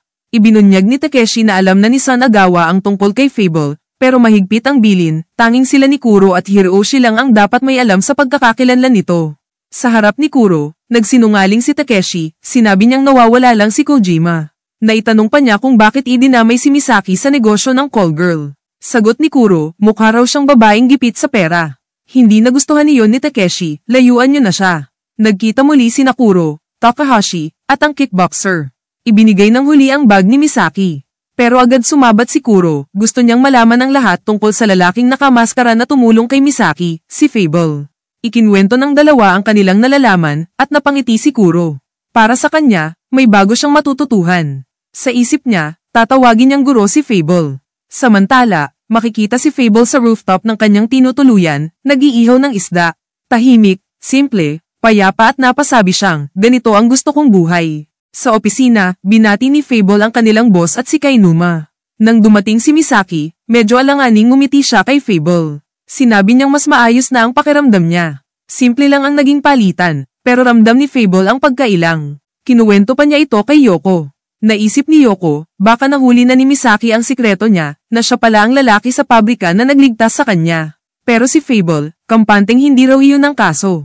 Habang nag-uusap sila, nagbiro pa si Fable, kung sakaling malaman ni Misaki ang totoo, na isa akong hitman, maiirita lang ako. Para bang amateur ang dating ko pag nagkataon. Samantala, lumipat ang eksena kina Sanagawa at Matsu. Kinumpirma ni Sanagawa na patay na nga si Kojima. Pero hindi siya kontento, gusto pa niyang malaman ang lahat tungkol kay Fable. Sinuhulan pa niya si Matsu ng 2 milyong yen kapalit ng impormasyon. Pero kalmado lang ang sagot ni Matsu, kung balang araw ikaw ang magiging kapitan ng Mag-Uro Group, saka mo makikilala ang grupo ni Fable. Hanggang doon lang masasabi ko. Parang babala, pero sabay tapik na huwag nang makialam si Sanagawa sa usapin tungkol kay Fable. Kasunod nito, pumunta si Fable sa tindahan ng kutsilyo. Doon bumili siya ng Black Hawk knife, parang simpleng gamit, pero ramdam mong may bigat ang dahilan kung bakit iyon ang pinili niya. Sa kabilang banda, dumalaw si Kuro kay Yoko. Diretso ang punto, alam na raw niya kung sino si Fable. Matindi ang titig ni Yoko, halos tunawin si Kuro sa tingin. Pero ngumiti si Kuro at nangakong kakampi siya. Nakiusap pa siya, gusto raw niyang maging alagad ni Fable. Tumanggi si Yoko na magbigay ng detalye, pero nagbitiw ng kaunting salita, pupunta raw si Fable sa bundok. Kung talagang porsigido si Kuro, doon niya subukang sumama. Makalipas ang ilang oras, nagpakita si Kuro sa garahe ni Fable dala ang mga regalo. Diretso ang tanong, pwede ba siyang sumama sa camping? Pero mabilis na itinaman ni Fable, hindi siya camping, kundi simpleng pamamalagi sa bundok. Sinabi ni Kuro, hindi siya magiging istorbo. Sa huli, pumayag si Fable, pero may babala, kapag nagkalat ka, doon nakita ililibing sa bundok. Hindi natuwa si Fable nang malaman niyang si Yoko mismo ang nagbigay ng ideya kay Kuro. Pero kalmado si Yoko, huwag kang mag-alala. Mauubos ang tiyaga niyan, uuwi rin agad yan. Sa hapagkainan, inabot pa ni Yoko ang package mula kay Fable 2. Habang kumakain, tinanggihan ni Fable ang mainit na pagkain sabay sabi na sensitibo ang dila niya dahil sinanay ko ang sarili na umiwas sa lason. Naalala niya ang mga nakaraang training niya sa bundok, simple, pero mabigat ang pinanggalingan. Habang nangyayari ito, nakatutok si Kainuma sa mga sexy na litrato ni Misaki. Habang pinaglalaruan ng mga ito, napaisip siya, sino ba talaga si Fable? At ano ang koneksyon ni Misaki sa Yakuza? Plano niyang ibalik ang mga nakatagong kamera sa tirahan ng dalaga. Nagpunta si Misaki sa bahay ni Yoko para isauli ang hiniram na damit. Nagtagal sila sa inuman at dito niya inamin, kaya naiilang siya kay Fable ay dahil sa mga sketch na ginawa nito, lalo na iyong hubad na drawing niya. Natawa lang si Yoko, pero seryoso si Misaki, hindi ito nakakatawa, baka nakita niya akong hubad. Habang ito ang usapan nila, si Fable naman ay abala sa pagbubukas ng package mula kay Fable 2. Tumawag bigla si Takeshi, kalalabas lang daw niya ng ospital. Nagkwento pa siya na nakausap niya si Fable 2 kamakailan. Tinanong niya si Fable, kapag tapos na ang isang taong bakasyon niya, babalik ba siya bilang hitman? Diretso ang sagot ni Fable, oo. Dahil sa pagkakaalam ko dito lang ako magaling. Pero pinaalala ni Takeshi ang huling bili ni Fable 2 na matutong mag-enjoy muna. Kinabukasan, nakipagkita ulit si Kuro kay Fable. Papunta na sila sa bundok. Ipinagmamalaki ni Kuro ang lahat ng gamit na dala niya, parang buong bahay dinala. Nagulat siya nang makita si Fable, halos wala ni isang bitbit. Sabi ni Fable, kung pareho lang dala natin, camping ang tawag doon. Hindi iyon ang trip ko. Nagpayo si Yoko, huwag na huwag kang gagaya kay Fable. Tumango si Kuro, pero halata ang gulat. Tinulungan pa rin siya ni Fable pumili ng gamit na dapat bitbitin. Bago umalis, bili ni Fable kay Yoko, balikan sila makalipas ang 3 araw. Kung wala sila, umalis na siya. At dito nagsimula ang paglalakbay nila Fable at Kuro sa gitna ng kagubatan. Habang paakyat sa bundok, napansin ni Fable na medyo hinihingal na si Kuro. Hindi niya ito pinalampas, agad siyang gumawa ng improvised na tungkod mula sa sanga at iniabot kay Kuro. Gamitin mo to, mas madali kang makakaakyat. Tahimik lang nang umiti si Kuro, pero sa loob-loob niya, iniisip niyang balang araw sana, maging kasing lakas at kasing talino siya ni Fable bilang isang hitman. Sa gitna ng paglalakad, napansin ni Fable ang isang baboy ramos sa malayo. Sabi niya, dadaan tayo sa ibang daan, ayoko nang mag-aksaya ng oras. Pero hindi pa sila nakakalayo, biglang lumabas ang isang ahas. Walang kapagod-pagod, tinapos agad ni Fable. Sabi niya kay Kuro, mamaya, lulutuin natin to.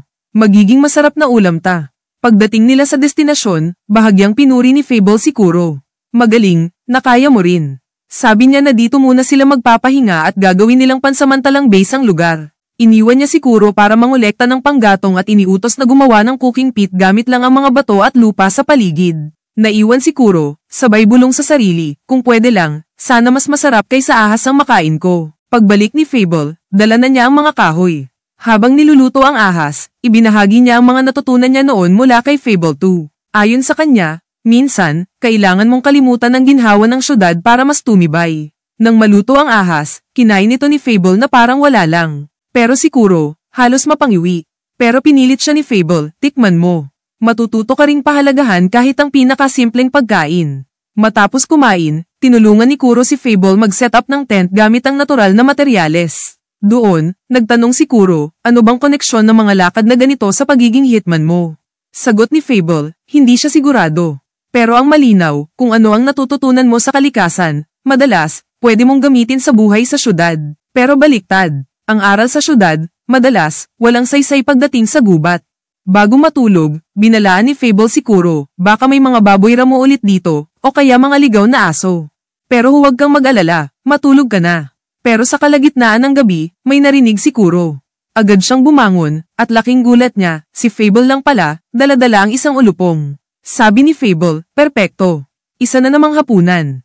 Kinabukasan, ginising ni Fable si Kuro at ipinakita ang mga bakas ng oso. Nag-alala agad si Kuro at sabi niya, balik na tayo sa syudad. Pero kontra si Fable, nandito ako para mapanatili ang talas ko. Hindi pwedeng umatras. Nang manghuli sila ng palaka, iniwan muna ni Fable si Kuro sa base. Pero bago siya umalis, nagbiro pa si Kuro, kuha ka na rin ng ahas ha, para iba-iba naman. Habang mag-isa si Kuro, napansin niya ang sombrero at bag niya na iniwan sa tabi ng puno. Bigla, isang oso ang lumitaw. Agad niyang naalala ang bilin ni Fable, huwag kang tatalikod sa oso. Kaya nagpanggap siyang patay. Eksakto namang dumating si Fable at tinakat ang oso para umalis. Ligtas ulit si Kuro, pero ramdam niyang hindi biro ang nararanasan niya. Pagbalik nila sa base, kumain sila ng mga nilutong insekto at palaka. Doon nagsimula ang malalim na usapan. Ibinahagi ni Fable na sa buhay, may mga hindi inaasahang sakuna na pwedeng dumating kahit kailan, at para mabuhay, kailangan mong maging palaging handa. Napag-usapan din nila ang ilang nakaraan ni Fable bilang hitman, at ang posibilidad na bumalik ang oso para kunin ang bag ni Kuro. Bilang taktika, nagbiro si Fable na kailangan niyang gupitan si Kuro ng buhok para makaakit ng ulupong. Halos magreklamo si Kuro, kung ibang tao ang gumawa nito, pinahirapan ko na sila. Pero biglang natuwa si Fable nang makakita siya ng ulupong mismo sa ilalim ng tent ni Kuro. Ayos, hindi na natin kailangan ng buhok mo. Sa kabilang banda, si Yoko ay nakikipagkita sa isang lalaking nagngangalang Kawai sa isang bar. Habang nag-uusap sila, kitang-kita ang pagkagalak sa mga mata ni Yoko. Para bang may panibago siyang paglalaruan.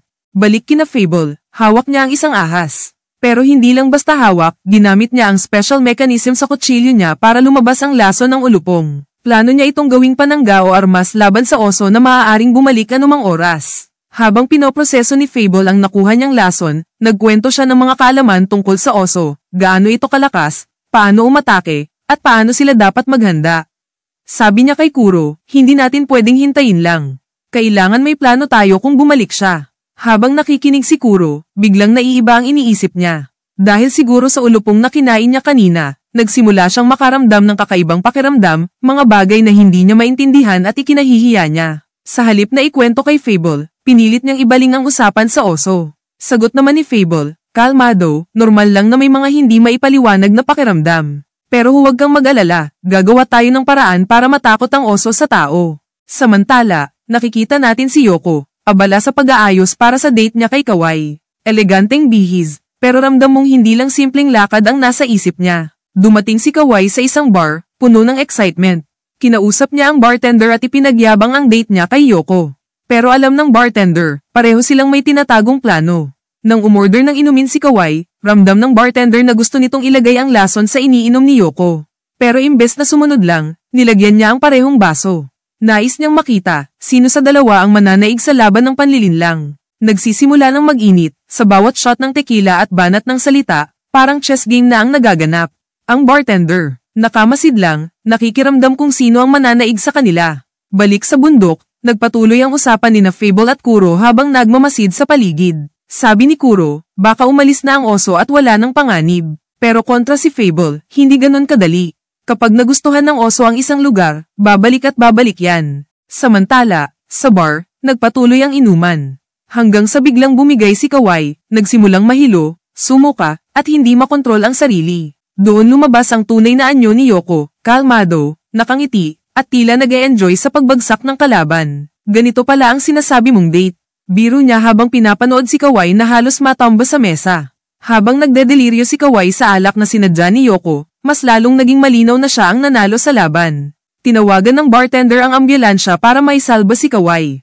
Si Yoko naman, walang kabog-abog na lumabas ng bar, parang wala lang ang nangyari. Sa kabilang banda, nagkaroon ng matinding eksena kina Fable at Kuro. Habang naghahanap sila ng kutsilyo ni Kuro na nawala sa kaguluhan, nagkwento si Fable tungkol sa gamit niya. Ayon sa kanya, karamihan sa tools na ginagamit niya, mabibili kahit saan, maliban sa trademark na baril na siya lang ang may hawak. Idinagdag pa niya na kaya siya umaakyat sa bundok ay para manatiling matalas, hindi lang bilang hitman, kundi bilang tao na laging handa sa hindi inaasahan. Sa wakas, dumating si Yoko para sunduin sina Fable at Kuro sa kanilang tagpuan. Habang bumibiyahe pabalik sa syudad, iniabot ni Fable ang isang espesyal na regalo kay Kuro, ang kanyang Blackhawk knife. Sinabayan pa ng payo mula kina Fable at Yoko, alamin mo ang tunay na halaga ng kutsilyo. Hindi lang ito armas, ito'y kasama mo sa buhay. Nagpasalamat si Kuro, ramdam ang bigat ng simbolo ng regalo. Samantala, makikita natin ang isang babae na kausap si Rei Yutsubo. Kalma at pino ang tono ni Rei habang ikinukwento niya ang plano niya, gusto raw niyang gawing mas ligtas ang Taihei. Dumating naman si Hinako, ang kanyang assistant, dala ang mga dokumento. Inabot ni Rei ang mga papeles sa babae at ipinaliwanag, nakasulat doon ang lahat ng kaso ng pagkalunod at aksidente sa Taihei nitong nakaraang 20 taon. Seryoso ang mukha ni Rei habang sinasabi na gusto niyang protektahan ang mga bata mula sa anumang makakasira sa kanilang paglaki. Pagkatapos nito, umalis ang babae. Sa kabilang banda, ipinakita na miyembro si Rei ng Taihei Detective Agency. Kaibigan niyang lalaki ang nagsabi na totoo ang mga isyong binabanggit ni Rei. Umayon si Rei, kahit aminado siyang madumi ang kumpanyang pinapatakbo niya. Doon pa mismo inamin ng kanyang kasama na sanay siya sa pambubugbog at pangingidnap. Imbes na itanggi, ngumiti lang si Rei at sinabing, pero hindi tayo bagay maging yakuza. Lumipas ang oras at pumunta si Rei at ng kanyang kasama sa isang masukal na gubat. Sa isang site, napansin ng lalaki ang isang batang nakatali. Doon na ipinaliwanag ni Rei ang tinatawag niyang monster parent ideology.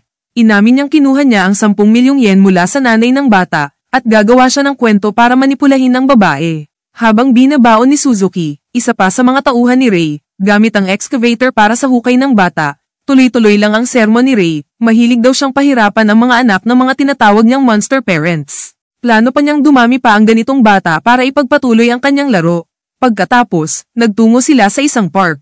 Habang pinagmamasdan ng mga bata, ikinuwento ni Rei na gusto niyang ipromote ang mga uso na makakabuti raw sa mga kabataan. Pero sa totoo lang, gusto lang niyang ulitin ang ginawang kalupitan. Ibinahagi niya kay Isaki na itong estratehiya niyang ito, 15 taon na niyang binuo. Maya-maya, formal na ipinakilala ni Rei si Isaki kina Hinako at Suzuki. Sinabi niyang wala na siyang planong kumuha pa ng ibang kasamahan.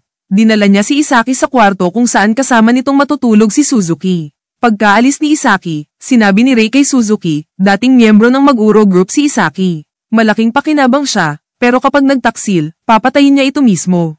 Nagpatuloy ang usapan nila Rei at Suzuki tungkol sa gulo ni Son Agawa at Fable. Sinabi ni Rei na kung lumala ang sitwasyon, kailangang busisiin nila si Fable at pati na rin ang Maguro Group. Samantala, bumalik sa trabaho si Fable.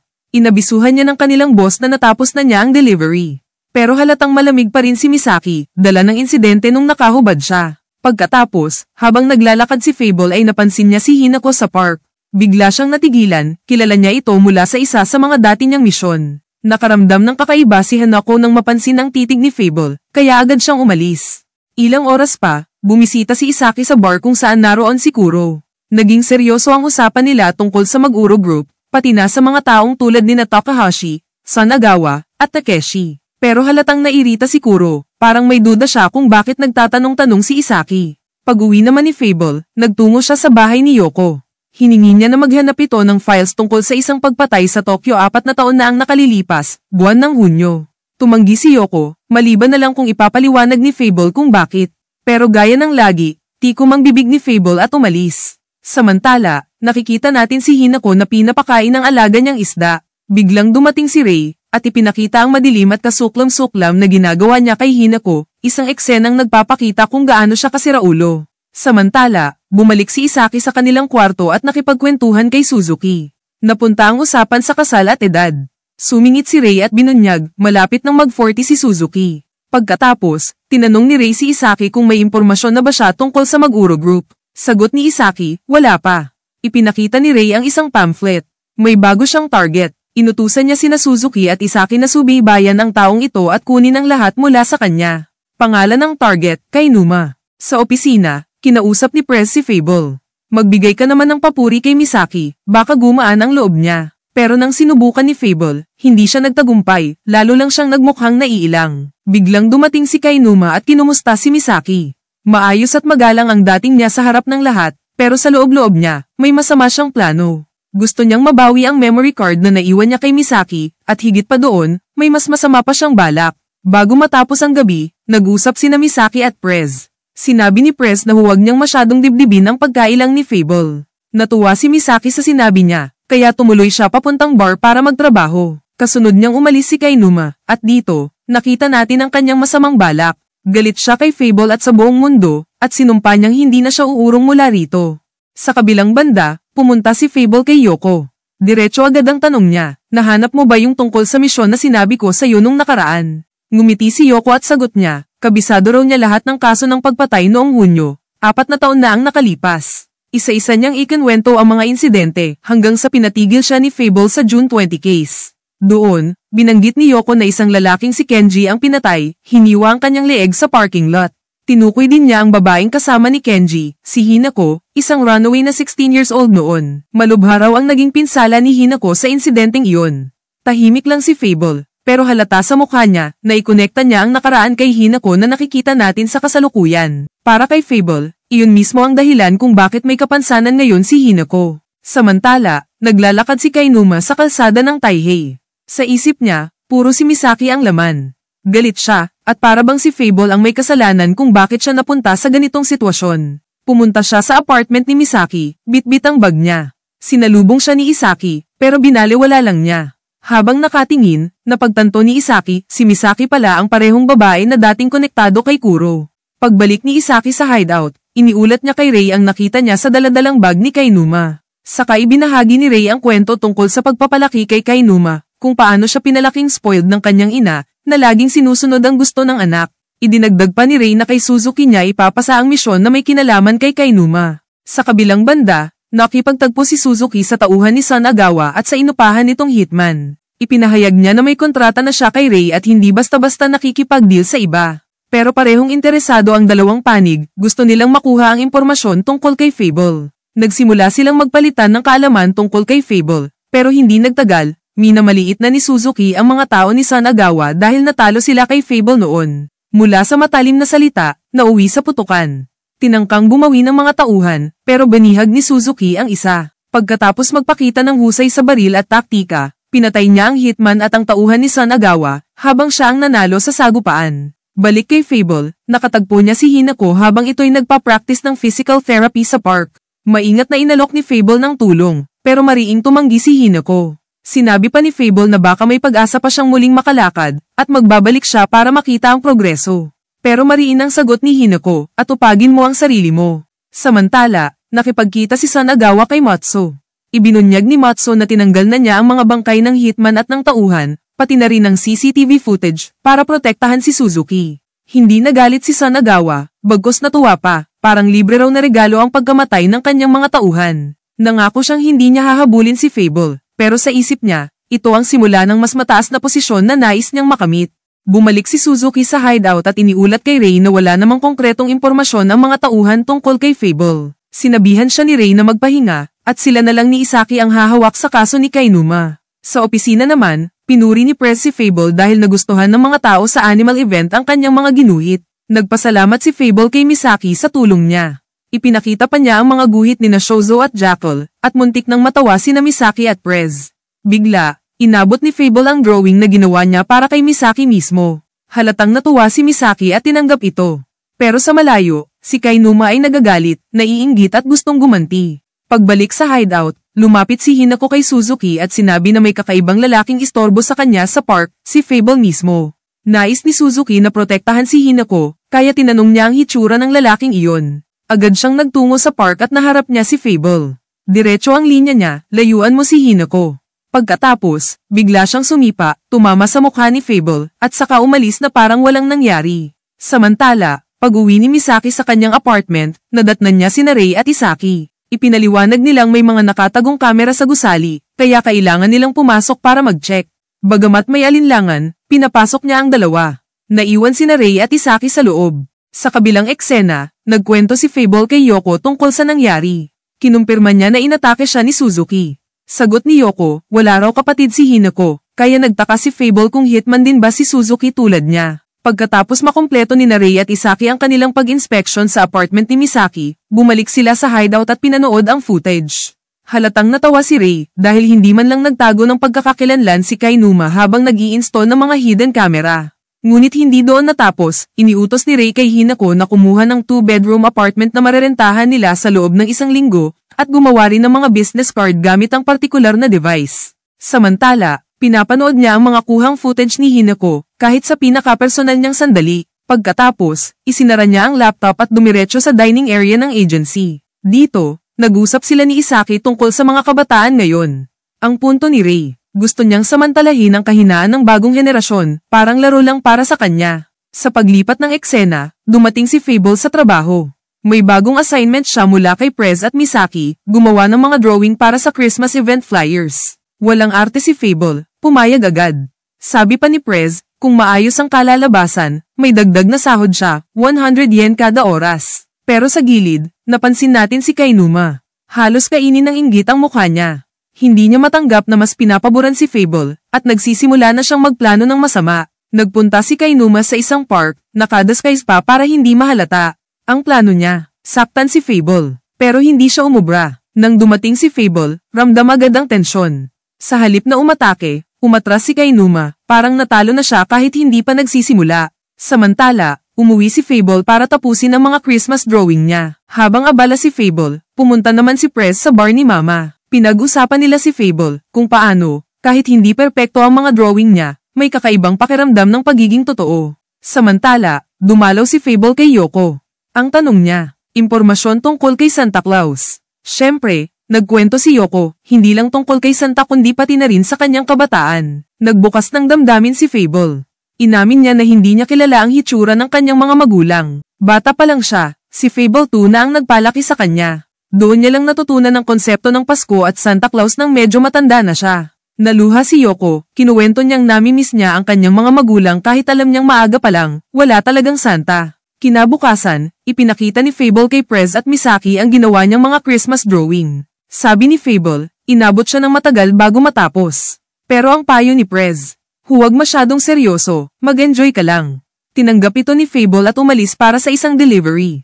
Sa pag-deliver niya ng package, nakarating si Fable sa agency ni Ray. Doon siya nakita ni Hinako at agad na ipinakilala kay Ray. Medyo ilang ang eksena, para kay Hinako, parang manyak si Fable. Pero ipinaliwanag niya ang panig niya. Si Ray naman, nagbitaw ng mga banat na puno ng pang-asar. Umalis si Fable, pero hindi siya nakaligtas sa mapanuring mga mata ni Ray. Tahimik na nag-isip si Ray, ano kaya ang magiging reaksyon ni Fable kung biglang mawala sina Misaki at Kainuma. Kinagabihan, kumain si Fable sa bahay ni Yoko. Doon niya muling binuksan ang usapin tungkol sa kanyang misyon na may kinalaman kay Hinako. May 3 daw siyang targets noon, at isa rito ang nakatakas. Pinaghihinalaan niyang si Ray mismo ang tumakas na iyon. Binanggit din niya sina Suzuki at Hinako. Pero pinigilan siya ni Yoko, huwag ka nang makialam sa kanila. Magagalit si Fable 2 kapag sumabat ka dyan. Habang si Fable ay nagdadalawang isip, si Ray naman ay nakikipag-usap kay Suzuki. Dito, ibinunyag ni Ray ang madilim na bahagi ng kanyang nakaraan, noong panahon na nagtayo siya ng prostitution ring, maraming naging kaaway. Nakwento rin niya ang pangyayari noong June 10, 4 o 5 taon na ang nakalipas, ang araw na muntik na siyang mapatay ng isang hitman. Ang kwento niya, si Hinako noon ay biktima ng gang na iyon. At mas nakakatindig balahibo, umamin si Ray na siya mismo ang pumatay sa mga magulang ni Hinako pagkatapos ng aksidente. Naniniwala siya na ang hitman na tumugis sa kanya noon ay walang iba kundi si Fable. Sa park naman, naghihintay si Hinako, nagtataka kung darating si Fable. Dumating nga siya, pero umasta ng medyo naiilang kaya tinawag siya ni Hinako na lumapit. At sa kabilang bahagi ng park, dumating din si Kainuma kasama ang kanyang ina. Nag-usap sila tungkol sa meeting nila kay Ray at sa maliit na sahod ni Kainuma. Pagkatapos, pumunta sina Kainuma at ang kanyang ina sa tirahan ni Ray. Doon, tinanong ni Ray si Kainuma kung may babae ba siyang nagugustuhan. Sabi ni Kainuma, wala. Pero binanggit agad ni Ray ang pangalan ni Misaki. Nasa tabi nito ang kanyang ina, halatang walang kaalam-alam sa lahat ng kalokohang pinasok ng anak. Sa una, dumpensa si Kainuma sa sarili at sinabing kaibigan lang sila ni Misaki. Pero mabilis siyang sinaway ni Ray.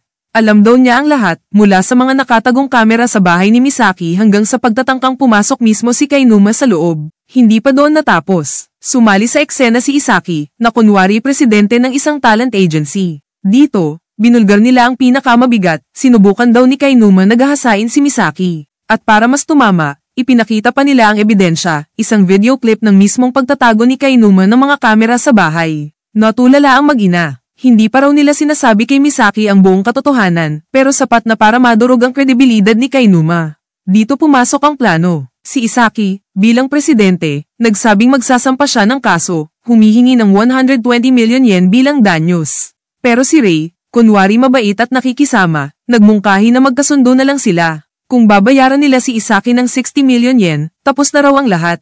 Alam ni Ray na mayaman ang nanay ni Kainuma, kaya malamang siya mismo ang magbabayad. Lumipat ang eksena kina Fable at Hinako na nag-uusap sa parke. Naging seryoso ang tono, si Fable, nagbigay ng payo tungkol sa kondisyon ni Hinako, ipinapakita ang kakaibang lalim ng kanyang pananaw. Napatanong tuloy si Hinako, anong klaseng buhay ba talaga ang pinagdaanan ni Fable? Habang iniisip niya ito, narinig niya mula sa malayo ang pagtatalo ni Kainuma at ng kanyang ina. Samantala, nag-usap sina Ray at Isaki tungkol sa pera. Kampante si Ray, sigurado siyang babayaran sila ng nanay ni Kainuma. At totoo nga, pagbalik ng eksena kay Kainuma, galit na galit ito habang tinatarakan ng kutsilyo ang isang magazine na tampok si Misaki. Ang buhay niya daw, sira na. Hindi niya alam, may nakikinig sa kanya, si Suzuki, gamit ang isang listening device. Agad siyang nag-report kay Ray. Pero kakaiba ang tugon ni Ray, hayaan mo siyang patayin si Misaki kung gusto niya. Para kay Ray, mas magiging makatotohanan ng kwento kapag tuluyan nang nawala si Kainuma sa eksena. Pero bago pa kumilos ang pulis, gusto niyang maaga si Kainuma. Balik sa opisina, galit si Kainuma pero tuloy sa trabaho.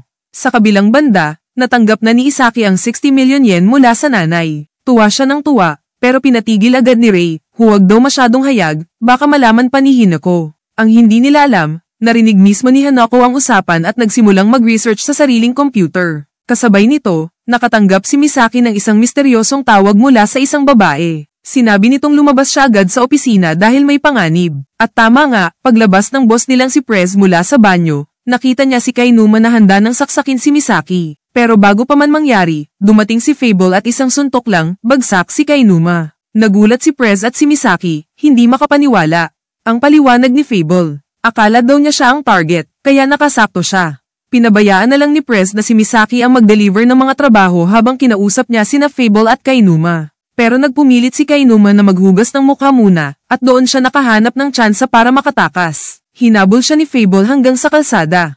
At doon, nakita niyang may ibang kumidnap kay Kainuma, si Suzuki mismo. Pinilit ni Suzuki na dalhin si Kainuma sa kotse at agad tumakas. Nagulat siya kay Ray, at dito nagsimula ang bagong plano, gamitin si Isaki para makuha kay Kainuma ang address ni Fable. Samantala, nagtagpo sina Suzuki at Fable. Halatang gusto ni Suzuki tapusin ang laban. Pero umatras siya dahil may matandang babae at bata na nasa paligid.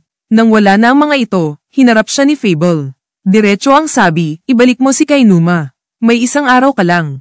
Pag hindi mo binalik, may mangyayari. Samantala, nakikipag-usap si Hinako sa telepono, siya pala ang tumawag kay Misaki kanina. Pumasok si Ray at nahuli siyang may kausap.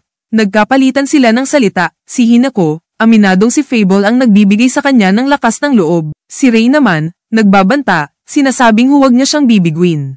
Balik sa opisina, nakausap ni Prez si Fable tungkol sa kanyang nakaraan. Naramdaman ni Fable ang tensyon, pero iniba ni Prez ang usapan, parang kwento lang daw ng isang martial artist na masyadong malupit. Pumayag si Fable sa alibay, pero halatang kinilabutan siya. Samantala, pumasok si Suzuki sa bahay ni Yoko.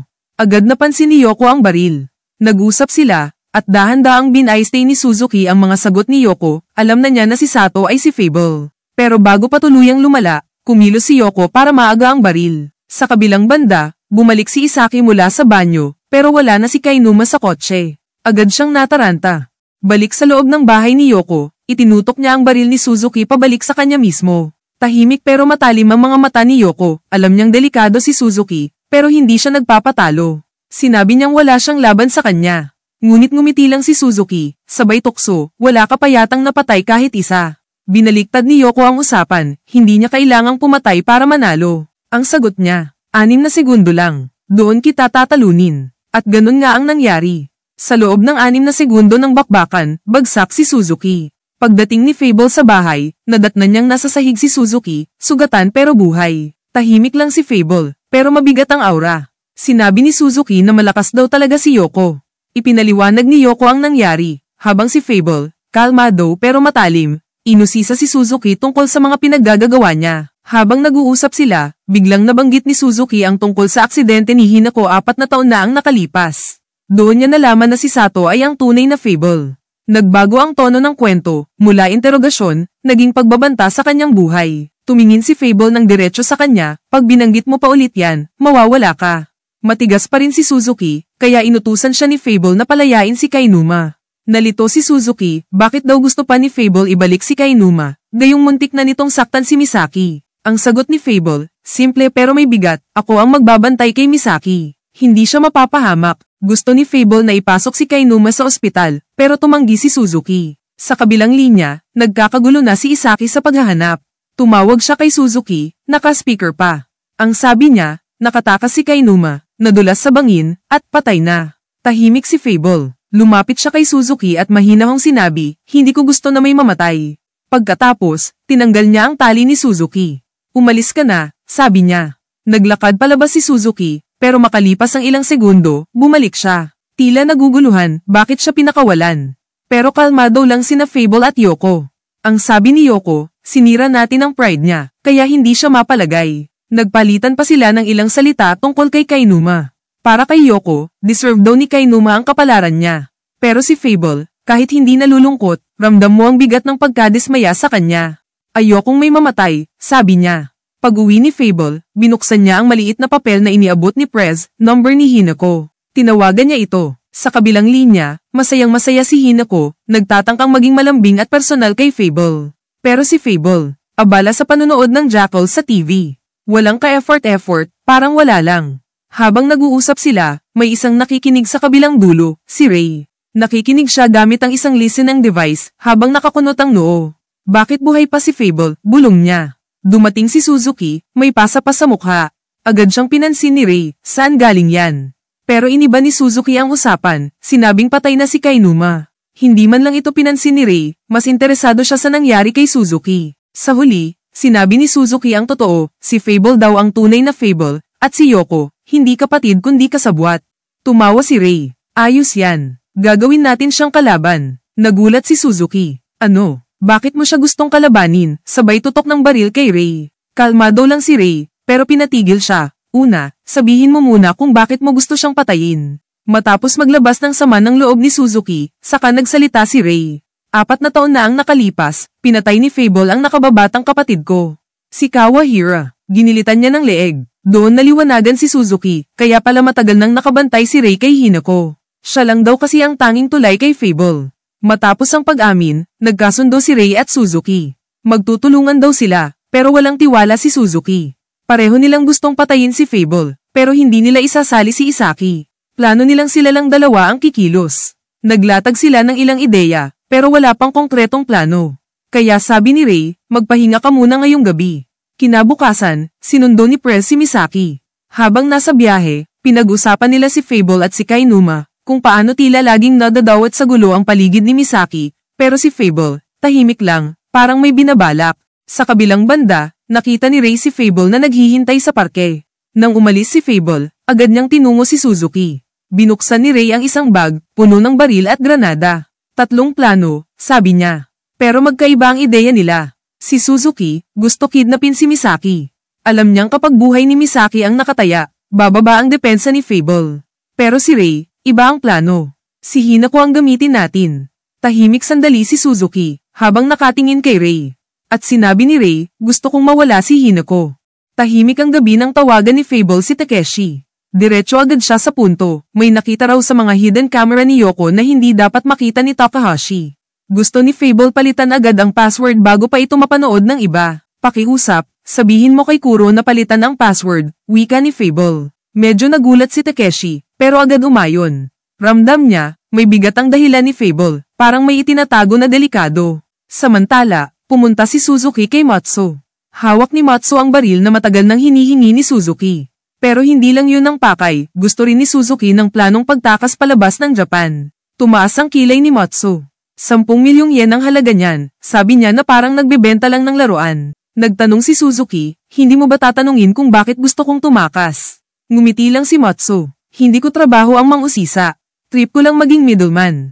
Pagkatapos ay idinagdag niya, kung ako sayo, wag mo nang guluhin si Fable. Pero si Suzuki, matigas. Hindi na siya umatras. Bumalik si Fable sa bahay ni Yoko, may dalang alak. Tahimik silang nagtagpo, parang 2 sundalong pagod na sa laban. Pasensya na, sabi ni Fable, nadamay ka sa gulong to. Ngumiti si Yoko, pero halata ang lungkot. Ikinwento niya ang tungkol sa nakaraan ni Hinako, kung paanong 2 araw matapos ang aksidente sa parking lot, pinaslang ang mga magulang niya. Tinitigan ni Fable si Yoko at mariing sinabi, hindi ako ang pumatay sa kanila. Ngunit mahigpit din ang babala ni Yoko, kung ako sayo, huwag ka nang makialam pa. Sa kabilang banda, kinausap ni Hinako si Ray. Sinabi niyang ayaw na niyang makita si Fable o pumunta sa park. Takot siya, hindi lang para sa sarili, kundi para kina Prez at Misaki. Pero si Ray, walang pakialam. Binalik niya ang usapan sa motibo ni Hinako. Hindi ba gusto mong malaman kung sino ang pumatay sa mga magulang mo? Napayuko si Hinako. Oo, pero hindi ganito. Tumawa si Ray. Alam mo ba, si Fable ang pumatay sa kanila. At doon, tila bumagsak ang mundo ni Hinako. Habang abala si Kuro sa pag-aayos ng camera system ni Yoko, napansin niya kung gaano kagaling lumaban si Yoko. Grabe, ibang level siya, bulong niya. Tumawag si Isaki, nagtanong kung pwedeng mangisda sa Makino River. Nagbigay si Kuro ng lokasyon, pero may kutob siya na may kakaiba. Pagkababa ng tawag, lumabas ang katotohanan, doon pala itinago ni Isaki ang bangkay ni Kainuma. Ang problema, tinangay ito ng agos ng ilog. Pinagsisihan ni Isaki na hindi niya ito inilibing ng maayos. Samantala, abala sina Ray at Suzuki sa pagbuo ng plano, ang pagpatay kay Fable. Dumating si Hinako, humingi ng baril, at ibinigay ito ni Ray. Tinuruan pa siya ni Suzuki kung paano ito hawakan. Habang tinatanggal ni Hinako ang mga sensitibong files sa computer ni Ray, ipinayo ni Ray na mag-empake na siya. Bukas ng gabi, tapos na to, sabi ni Ray. Pag-alis nila, si Suzuki naman ay naghanda ng isang remote-controlled car na may bomba. Sa kabilang dako, magkasamang naghahanda ng hapunan sina Fable at Yoko nang tumunog ang cellphone. Si Ray pala. Fable, wika ni Ray, bakit hindi mo pinatay si Suzuki? At bakit hindi mo rin ako tinapos noon? Tinawag naman ni Fable sa tunay na pangalan si Ray, Koichi Kawahira. Sagot niya, kung takot ka sa organisasyon ko, magtago ka na lang. Tumawa si Ray, hindi ako mapapanatag hanggat hindi kita nakikita sa harap ko. Magkita tayo dito. Pagkababa ng tawag, tiningnan ni Yoko si Fable. Bitag yan, sabi niya. Tumango lang si Fable. Alam ko, ngunit bago pa siya makapunta, nagpumilit si Yoko, sasama ako. Hindi na siya napigilan ni Fable. Habang papunta sina Fable at Yoko sa tirahan ni Ray, pinagmamasdan sila ni Suzuki mula sa malayo. Nakikinig siya sa lahat gamit ang earpiece, nakahandang pindutin ang detonator. Pagpasok ni Fable sa opisina, napansin niya agad ang kakaibang RC car sa sahig. Walang 2 segundo, sumabog ang lugar. Ngunit nang tumigil ang usok, walang nasugatan. Mula sa ikalawang palapag, tumalon si Fable, walang gallows. Tinawagan niya si Yoko, ayos lang ako. Huminga ng malalim si Yoko, pero bakas sa mukha niya ang kaba. Alam nilang simula pa lang ito ng mas malalim na laro. Habang naglalakad si Fable sa kalye, napansin niyang may kakaibang kilos si Suzuki. Sumakay ito sa isang kotse, kaya agad niyang tinawagan si Yoko. Sundan mo siya, baka siya ang susi para makita si Ray. Sa gitna ng usapan, binunyag ni Fable na alam niyang si Suzuki ang nagpasabog sa RC car. Sa madaling salita, nilaro niya si Suzuki sa sariling laro nito. Tahimik pero mabilis ang kilos ni Yoko habang sinusundan ng kotse ni Suzuki. Tumawag si Suzuki kay Ray, sabay sabi, mukhang kailangan na nating gamitin ang plan B sa kabilang banda, sina Isaki at Kuro naman ay may kausap na car dealer. Habang nag-uusap sila, biglang tumawag si Fable kay Kuro. Kailangan ko ng mabilis na sasakyan. Ayusin mo. Walang dalawang isip, nilapitan ni Kuro ang may-ari ng kotse at nangakong ibabalik din ito pagkatapos gamitin ni Fable. Samantala, naglalakad sina Ray at Hanako sa kagubatan, tila payapa pero mabigat ang hangin sa paligid. Sa kabilang linya, sinabi ni Yoko kay Fable ang tungkol sa lokasyon niya. Ako muna dito sa convenience store, hihintayin ko si Kuro, sagot ni Fable. Kapag alam mo na kung nasaan sila, huwag kang gagalaw. Maghintay ka. Dumating si Kuro dala ang kotse. Ikaw ang magmamaneho, utos ni Fable.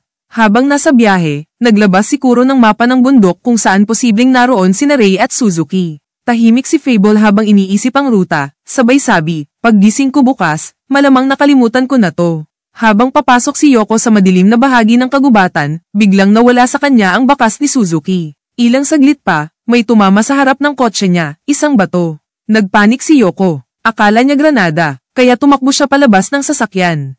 Ngunit sa likod niya, lumitaw si Suzuki, hawak ang baril. Bato lang yun. Pero kung ayaw mong masaktan, sumunod ka. Pinababa niya si Yoko ng mga gamit, sabay tinutukan. Lumakad ka, pero gumapang. At tulad ng isang bihag, sinunod ni Yoko ang utos papunta sa hideout ni Ray. Samantala, nakaupo si Fable sa sasakyan, tahimik pero matalim ang pakiramdam. Ilang beses niyang sinubukan tawagan si Yoko, walang sagot. Wala na to, nahuli na siya, mahina niyang sabi. Dumating sila sa hideout, malamig ang titig ni Ray kay Yoko. Atali mo sarili mo sa puno, utos niya. Pagkatapos, humarap siya kay Hinako, alam mo ba? Isa ako sa mga tao ni Fable. Sa kabilang banda, nakarating na rin sina Fable at Kuro sa kagubatan. Sa lupa, nakita nila ang mga gamit ni Yoko. Kuro, ihanda mo yung sasakyan. Magkakaroon tayo ng bisita. Habang naghahanda sina Ray at Suzuki, nilagyan nila ng bala ang mga baril. Ibinigay ni Ray ang isang baril kay Hinako. Kapag nakita mo si Fable, ito ang gamitin mo. Pero sa halip na sundin siya, biglang pinaputokan ni Hanako si Ray. Narinig ni na Fable at Kuro ang putok mula sa malayo. Napasigaw si Suzuki, bakit mo yun ginawa? Sumagot si Hinako, nanginginig, si Ray, siya ang pumatay sa mga magulang ko. Natumba si Ray, pero bigla siyang tumayo muli. May suot pala siyang bulletproof vest. Tumawa si Ray, ganun ba? Alam mo na pala. Habang nag-uusap sila, ipinakita ni Hanako kung paano niya nadiskubre ang katotohanan. Naalala niya ang isang simpleng salita na binanggit ni Ray noon, iyon pala ang nagbunyag ng totoo. Ngayon, habang nilalaro siya ni Ray, unti-unti siyang tumayo mula sa wheelchair. Pero bago pa siya makalapit, sumigaw si Suzuki, huwag kang gagalaw. May mga mina sa paligid. Tumawa si Ray, nilalapitan si Hinako. Gusto mong maghiganti, lumapit ka. Napalunok si Hinako, sabay kalabit ng gatilyo, isang putok, sabay bagsak siya sa lupa. At sa sandaling akala mong katapusan na, biglang lumitaw si Fable, mabilis na inagaw si Hinako bago pa siya matamaan ng mga mina. Habang nakahiga si Hinako sa mga bisig ni Fable, maririnig ang malamig na hangin ng kagubatan. Tahimik si Fable, pero bakas sa mukha niya ang isang bagay, galit, o awa. Isang bagay lang ang sigurado, magsisimula na ang gyera. Habang hawak ni Fable si Hinako, tinutulungan niya itong makabalik sa wheelchair. Sa di kalayuan, gumagapang si Ray, pilit inaabot ang baril niya. Pero bago pa man siya makaputok, mabilis ang reaksyon ni Fable, isang putok lang, at natigil si Ray sa paggalaw. Tahimik si Yoko habang pinagmamasdan ang eksena. Ray, Suzuki, tapusin niyo na to. Wala na kayong matatakbuhan. Pero sa halip na sumuko, nagkatinginan sina Ray at Suzuki, isang senadoryas lang, at biglang tinutukan ni Suzuki si Yoko, ginawang panangga laban kay Fable. Sa gitna ng tensyon, ngumiti si Suzuki. Matagal na kitang gustong makausap, Fable. Sumagot si Fable, malamig ang boses. Kung matalino kayo, itigil niyo to habang maaga pa. Pero habang nag-uusap sila, may ibang plano si Ray, nakatingin siya kay Hinako, at sa isip niya, isang putok lang, at sabay silang sasabog ni Fable. Alam ni Fable ang galaw, sinabi niya mismo, gusto ni Ray barilin si Hinako. Kapag bumagsak siya, sasabog ang mina sa ilalim. Nanigas si Suzuki, kapag sinaktan mo si Hinako, ako mismo ang papatay sayo. Hindi pa rin umatras si Ray. Sa halip, Inabot niya ang granada, planong tapusin silang lahat. Pero mabilis si Fable, bago pa man pumutok ang granada, nahampas niya ito at itinapon palayo. Sumabog ang granada, malakas, pero walang tinamaan. Niligtas ni Fable si Hinako gamit ang sariling katawan. Pagkatapos ng pagsabog, natigilan ang lahat. Suzuki, utos ni Fable, kalimutan mo na si Ray. Tulungan mo kong alisin tong mina. Wala nang nagawa si Suzuki kundi sumunod. Habang sumisikat na ang araw, napansin nilang unti-unti nang nabubuhay ang paligid. May nakarinig sa pagsabog, sabi ni Ray, darating na sila. Tahimik si Fable, tumingin lang sa langit. Oo, at kapag dumating sila, tapos na to. Sa di kalayuan, unti-unting nakakawala si Yoko sa pagkakatali. Dahan-dahan siyang lumapit sa grupo.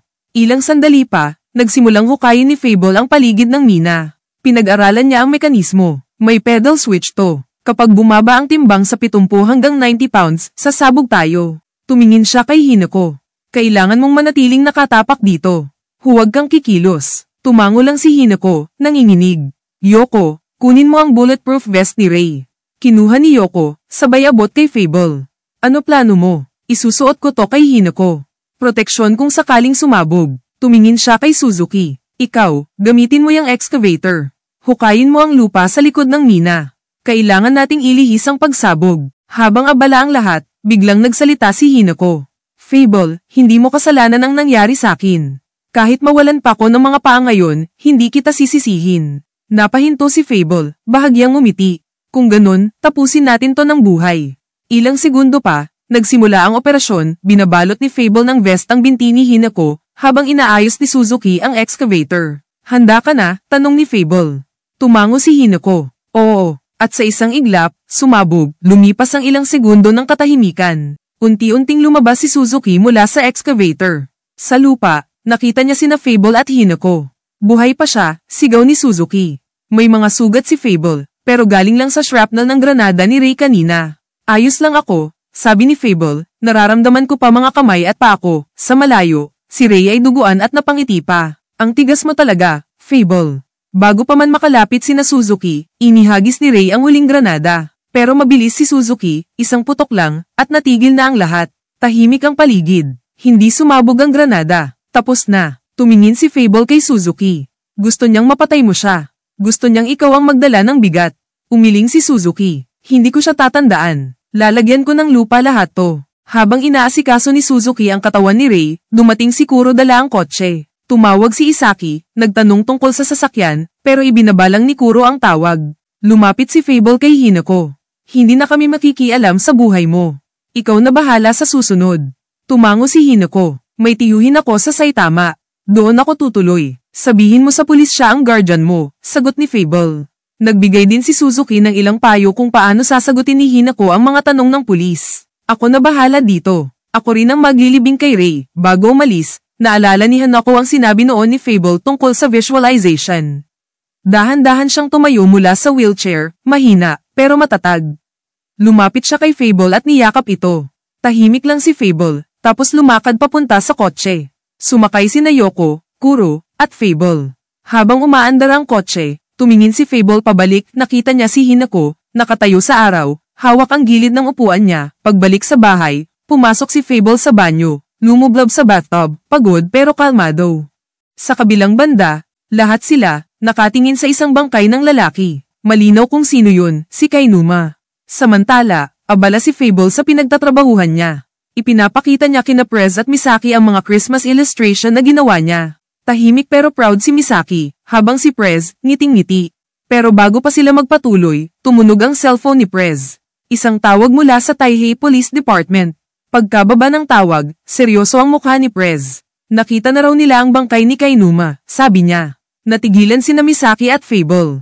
Sa bubong naman ng isang gusali, si Isaki, nagmumuni-muni. Ilang sandali pa, dumating si Kuro sakay ng isang luma at mukhang delikadong kotse. Tumango lang si Isaki, ayos lang, isang buwan ko lang naman kailangan. Pero bago pa siya makasakay, tumutok sa kanya ng baril si Suzuki. Walang alinlangan, malamig ang boses ni Suzuki, pasok ka sa loob. Tahimik na sumunod si Isaki. Ilang segundo lang ang lumipas, pumutok ang baril. Si Suzuki, kalma. Si Isaki, patay. Lumabas si Suzuki sa kotse, nagsindi ng sigarilyo ni Kuro, at nagbitiw ng linya, Hindi ka magiging katulad ni Fable kahit gaano ka man manigarilyo. Ibinigay niya kay Kuro ang isang liham. Para kay Fable, galing kay Hinako. Binigyan din niya ito ng bag, may 6 na milyong yen sa loob. Akin na ang 20 milyon mula kay Ray. Yan, bonus mo na. Pagkatapos noon, sumakay si Suzuki sa kotse at umalis, parang walang nangyari. Sa bahay ni Yoko, nag-uusap sila ni Fable. Napag-usapan nila kung paano siya naloko ni Suzuki noong nakaraan. Hindi ko matanggap na niloko ako ng taong yun, sabi ni Yoko. Si Fable naman, tahimik lang, may iniinda sa likod. Masakit pa rin, pero kakayanin. Napunta ang usapan sa mga pagkakamali nila, kay Ray, kay Hinako, at sa mga desisyon nilang nagdulot ng gulo. Sinabihan ni Yoko si Fable, matuto kang magpakita ng emosyon. Hindi masamang maging totoo minsan. Ngumiti si Fable at sinubukan. Pero halatang ilang. Napatawa si Yoko, ano yan? Parang robot. Maya-maya, dumating si Kuro. Inabot niya kay Fable ang sulat mula kay Hinako. Tahimik si Fable habang binabasa ito. Sinabi rin ni Suzuki na bigay niya to, dagdag ni Kuro. At eto pa, binigyan niya ako ng 6 na milyon yen. Agad namang sumabat si Yoko, itabi mo na lang yan, reward mo yan. Pero umiling si Kuro, hindi ko kayang tanggapin yan. Ngumiti si Fable, ako na lang ang kukuha. Kapalit nito, may regalo ako para sayo. Kinuha niya ang pera, pero ibinalik din agad kay Kuro bilang regalo. Gamitin mo yan, maraming salamat sa tulong mo. Hindi nakapagsalita si Kuro, lumipat sila sa kabilang kwarto. Gusto kong bilhin yung puting kotse mo, sabi ni Fable. May dugo ko sa upuan, ayokong basta nalang iwan yon. Tugon ni Kuro, kakausapin ko muna si Takeshi bago ko maibigay. Kaya tinawagan niya si Takeshi. At si Takeshi, agad na pumayag. Ibigay mo na ng libre. Ako na bahala sa loan. Utang ko yan kay Fable. Napangiti si Kuro, ayos. 1 linggo, ready na. Bumalik si Fable sa trabaho. Ipinakita ni Misaki ang mga Christmas drawing na pinagdugtong-dugtong niya sa computer. Dahil dito, babayaran ka ng 1,000 yen kada oras, sabi niya. Tahimik lang si Fable, pero halatang natutuwa. Sa malayo, si Prez, nakatingin. Bagay talaga sila, bulong niya sa sarili. Maya-maya, nilapitan ni Misaki si Prez. Kailangan ko nang pumasok sa isa pang trabaho. Ngumiti si Prez, sige, si Fable, pwede nang mauna. Pero seryoso, kailangan natin ng kasiyahan. Pasko na, nag-isip siya sandali, gusto nyo, Christmas party tayo. Napangiti si Misaki, sige, isama natin si Yoko. Tahimik si Fable, pero halatang pumayag. Ngumiti si Prez, pagkatapos ng party, baka sakaling may magkatuluyan. Kinagabihan, bumisita si Fable kay Yoko para sabihin ang tungkol sa Christmas party. Ngumiti si Yoko, dito na lang sa bahay ko.